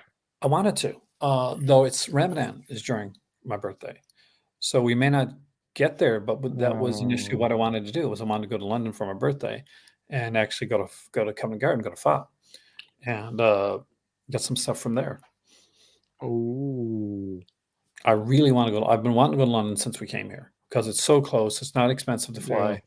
fly. Um, It's like 2.5 hours away, isn't it? yeah. So it's just nothing. Like even less, I can fly to freaking Paris and just take the bus or the train over. Yeah. Wow, international man. You'll be going over here like, whoa, look at me. International man, dude. Did you see the trip that I took? You know the trip I took to Canada, Yeah, that was crazy. Portugal airport, man. Don't go through there. Don't go Was it through that that. bad? It was really bad. Like it was Oh, like okay, had like freaking like I think it was 8 hours, right? It wasn't 8 hours in yeah, Portugal. We're talking. yeah. So I'm like no internet basically almost the entire time I'm there. Like internet's like spotty as hell. Uh, Oh, I'm like, okay, I'm gonna go get a coffee, get some food. I'm gonna sit down, relax. Right? I just sit yeah. at a place. So you got like place to get coffee, get like sandwich and stuff like that. No seats. You got to Oh line up. no. Yeah, so there's like a bunch of these kind of almost like communal seats right in the middle, like you'd see like in an old dodgy like train or bus station. Yeah. Yeah, actually, I've been to the U.S., but I was really young, actually. I was in Maine, I know that, and I was in a couple other places, but I was a kid. Well, sounds horrible. But yeah, it was not the greatest airport. The people were nice. Well, some of them are. Another one of them were like, Yeah, that's how it was when I went to Canada. It was like that for me. Nobody there liked me because I had American dollars and not Canadian. well, if they thought you were American, that's like when I went to London. This girl came up to me and Hind. We're waiting at the bus stop, right? And it was 2016. She says, "Are you really seriously thinking about voting for him?" And I didn't know what she was talking about at first. I was like, "What are you talking about?" She says, like seriously. I'm like, and then we thought about it for a second. I said, "Oh, the United States having an election now." Oh, we're not from the U.S. She's like, "Okay, all right, you're Oh, okay." weird. Uh, uh, yeah, that's the thing. But I would never think that like I would ever maybe from some people from like far off, but I would never say that my accent would come off from me. I have a very Canadian like accent. It's like Yeah. I don't think anybody's ever gonna like unless you've really never been to like would never watch North American TV. I had a guy yell at me once in the street because I was wearing a Scottish rugby shirt, and he yelled at me, tell me it was crap. You know, the team. I was like, okay, Well, if you want to say that, go ahead. I'm wearing it because it's just a shirt, just a rugby shirt I picked up. can you imagine like people get so upset about stuff? Can you imagine? And it's getting to the point like people like I used to when I was a kid, like I was a geek. So I watched like some hockey and stuff like that, but I was like, I play video games and like read comics and that like that. Thank God it's not all like, oh, my team's better than yours. Like, ah, ha, ha. And like, I and nowadays, Yeah, everybody nowadays, does, don't they? yeah, it's like doesn't matter what it is. Like, well, I guess I'm kind of excited to see the Madam Web movie. Dakota Johnson's hot and Sydney Sweeney, and I like the Madam Web character, and people are like, you can't go and like, well, this is good, this is horrible, this is going to suck, this is worse than Morbius.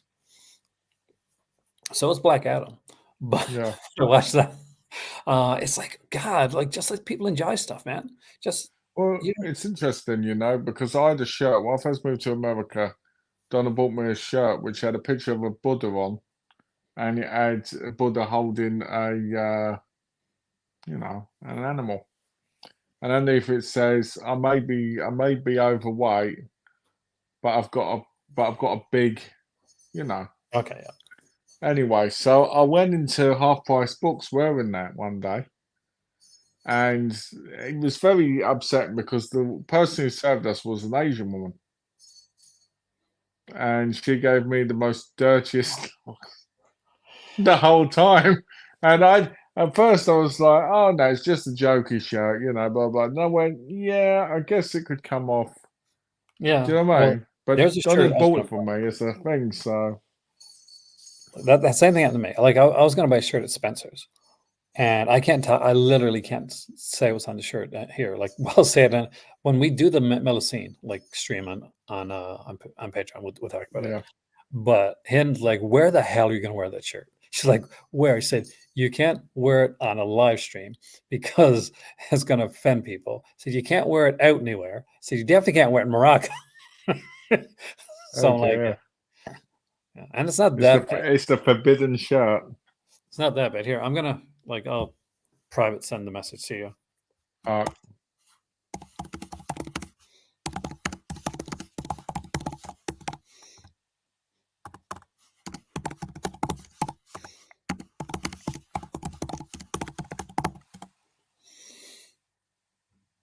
oh, I thought I it was say funny. that's Yeah. that's funny. I like that. Oh, I didn't like Morbius at all. I wish I did. I'm a massive Morbius comic book fan. I got the omnibus. Uh, I hated Black I've Adam. got I've got the film, but I've never seen either of them. It's not great. I mean, like, you a Doctor Who fan? Yeah, for the most You part. better be because Matt Smith's the only thing that makes that movie like remotely watchable. Mm, And I sat at a drive-in, like, oh man, what like it's like the perfect, I got like my chips. I'm like super stoked. I'm getting ready to watch the movie. I'm like ketchup on. It's like it's oh really, God. and it's me, my cousin's there, my better half's there. Where they're, oh man, Morbius, one of my favorite comic characters, right? And people say, well, shouldn't Spider-Man be in the movies? Hell no. I don't want to see Madam Web with Spider-Man. I don't want to see Morbius with Spider-Man. I don't want to see Venom with Spider-Man. Let Yeah, Spider-Man do his Spider-Man movies. If they're going to do movies with other characters, let them do the other frigging characters. I don't want Spider-Man like put in just because the initially ran a Spider-Man comic book. yeah. Fuck that. Pardon my I French. agree with you. I agree with you. I want to see. I'd love to see a full-on Punisher Daredevil movie. Black Adam's one of the most miserable cinematic experiences. But sorry for Pierce Brosnan. Me did too. He was wasted in that. He was brilliant in that role. But you have to think like, because spoiler alert, he dies. I don't mind spoiling for people because the movie sucked ass. But and that again, then again, I always say maybe some of his favorite film. Who knows? But I always feel like he read the script and he's like, he accepted first and he's like, I think killing me off is a good idea. I think Yeah. it's good for the film to kill me off. Good old Rocky is getting worse and worse, isn't he? We're going to be talking about that soon on a Yep. brand new wrestling, no name wrestling Podcast. podcast. That's going to be a good one, I think. I'm actually very excited to talk about that. I had planned to do that today, but I thought you might be looking at the house, so I figured we do that after that was all sent away. Cool. Yeah, it does look like we're going to be looking at houses for probably till next week now. That'd be good though. Because the Like, whole, keep me updated on that. Like, I will. I want us to just find a nice place that can be suitable for Donna and also have room for my media. that's You know, not a lot to ask, man. not really. I mean, my media takes up 5 rooms, so So, yeah. I mean, I ruined it. I think yeah, I think Dwayne Johnson ruined it, man. Just saying. they did. Dwayne Johnson. I think what's happening with Dwayne Johnson on a personal level now is I think people getting to see that not all nice like everybody keeps saying he is. Yeah. Wrestling's not your thing, but even though wrestling's not your thing, Kubrick, you would enjoy our wrestling podcast. It would because we get a bit We're that good. goofy. We're that good. Yep. Uh, You know, I don't like cooking shows, but I enjoy Gordon Ramsay. I love So, cooking, but they got to be you like know, those ones, where those cutthroat ones, like Iron Chef yes, and stuff like that. yeah, when they're really like, yes, I love Hell's Kitchen when he slams the stuff in their face. Have you ever thought about getting sleeves? Actually, yeah. Actually, I was talking. Malcolm was talking about that recently. I Where was, yeah, he's because I said, Heath did a video, short midnight, because uh, about like saving space, and that was that was a. I think he insulted oh, us. No, I don't think it would. I think you would. Really? oh, going back to the sleeves, yeah, I've been thinking about putting my DVDs in the sleeves, because most of the time I'm not going to them. And if I put them in a good order and that, I could easily flick through them and get them. So, yeah, I'm very tempted to do that with the slaves part. Me too for certain ones. Like I got like my all my wrestling DVDs put in like Mm, in a book, like one of those yeah, albums. And wrestling has always been boring, but it's not about wrestling. See, when you're listening to like a me and Malcolm talk, for instance, on a wrestling type podcast, think of like Succession, because what's happening in wrestling now is literally frigging Succession. yes, I'm not joking. Uh, like you think I'm joking? I'm not joking. It really is. It's a real life Succession going on right now. It's because it's the behind the scenes stuff that's really interesting. it is. It's like anything, you know. It's like it's like when you get a documentary or something, and you go, "Oh God, this is one of the most boring things." Then you hear all this crazy stuff and all this interesting stuff, and you're like, "Wow, I've got a different appreciation for this in a way I didn't know carpet because was this I never fascinating. expected." What's that? I didn't know carpet was this fascinating. Oh yeah, oh, bring it up again, Had eh? to, had to bring it full circle, right? Yeah, full circle. It's funny, isn't it? And so yeah, wrestling's really crazy at the minute. Okay, with the behind the scenes stuff because it really feels like what happens in Succession. Yeah, it's literally real life succession going on right now. Like we And have and like by friends. people who didn't even expect to be in it. Like, I never thought The Rock, Dwayne Johnson, would be a part of the TKO family. Yeah, trying to. Weird. I didn't expect it would start. It would be trying to oust like even Yeah. Triple H out of the whole thing. Yeah. They reckon all the McMahons are going to be gone. So Yeah. awful. Absolutely Well, one of awful. them can go. I know one of them. Right, he can stay gone. Screw that dude. Are you talking about Shane McMahon? Shane McMahon's We the guy's all know. We Shane all McMahon's gonna know. write the tell-all. You know he's going to. You know Shane McMahon's going to be the one that writes that tell-all book. Yeah, he We will know. be. Yeah. He will be. I hope he does. Hell yeah. And I hope he reads the audio book too. No, if he But was still around, there's got to read the audiobook. Would have been Percy Pringle. oh, it was a I terrible love it. day. He Oh god. rose up from down below. I still love the wrestling game where his ghost comes back and it's in the game That because was his great. character was still on screen. I still loved the bit where he was in the cement. That wasn't stupid. Paul, I have no choice. You know, that was hilarious, that. Right, but we're saving this one for because I want to talk about some stuff. Yes. But with that being said, guys, it's late. Malcolm is very, very tired. We will see you next time. So I want to thank everybody that came in. Just know if you're on my Patreon, there's 2 massively long videos, Yes. one on Arrow and one on Vinegar Syndrome with complete collection. And I was really proud of my Vinegar Syndrome one. I worked really freaking hard on that. Like, Yeah, you should be. It was really good. thanks. I mean, that took hours to get done. But we'll see you guys here next time because it is time for go to sleep, as Tor Johnson would say. Take care, guys.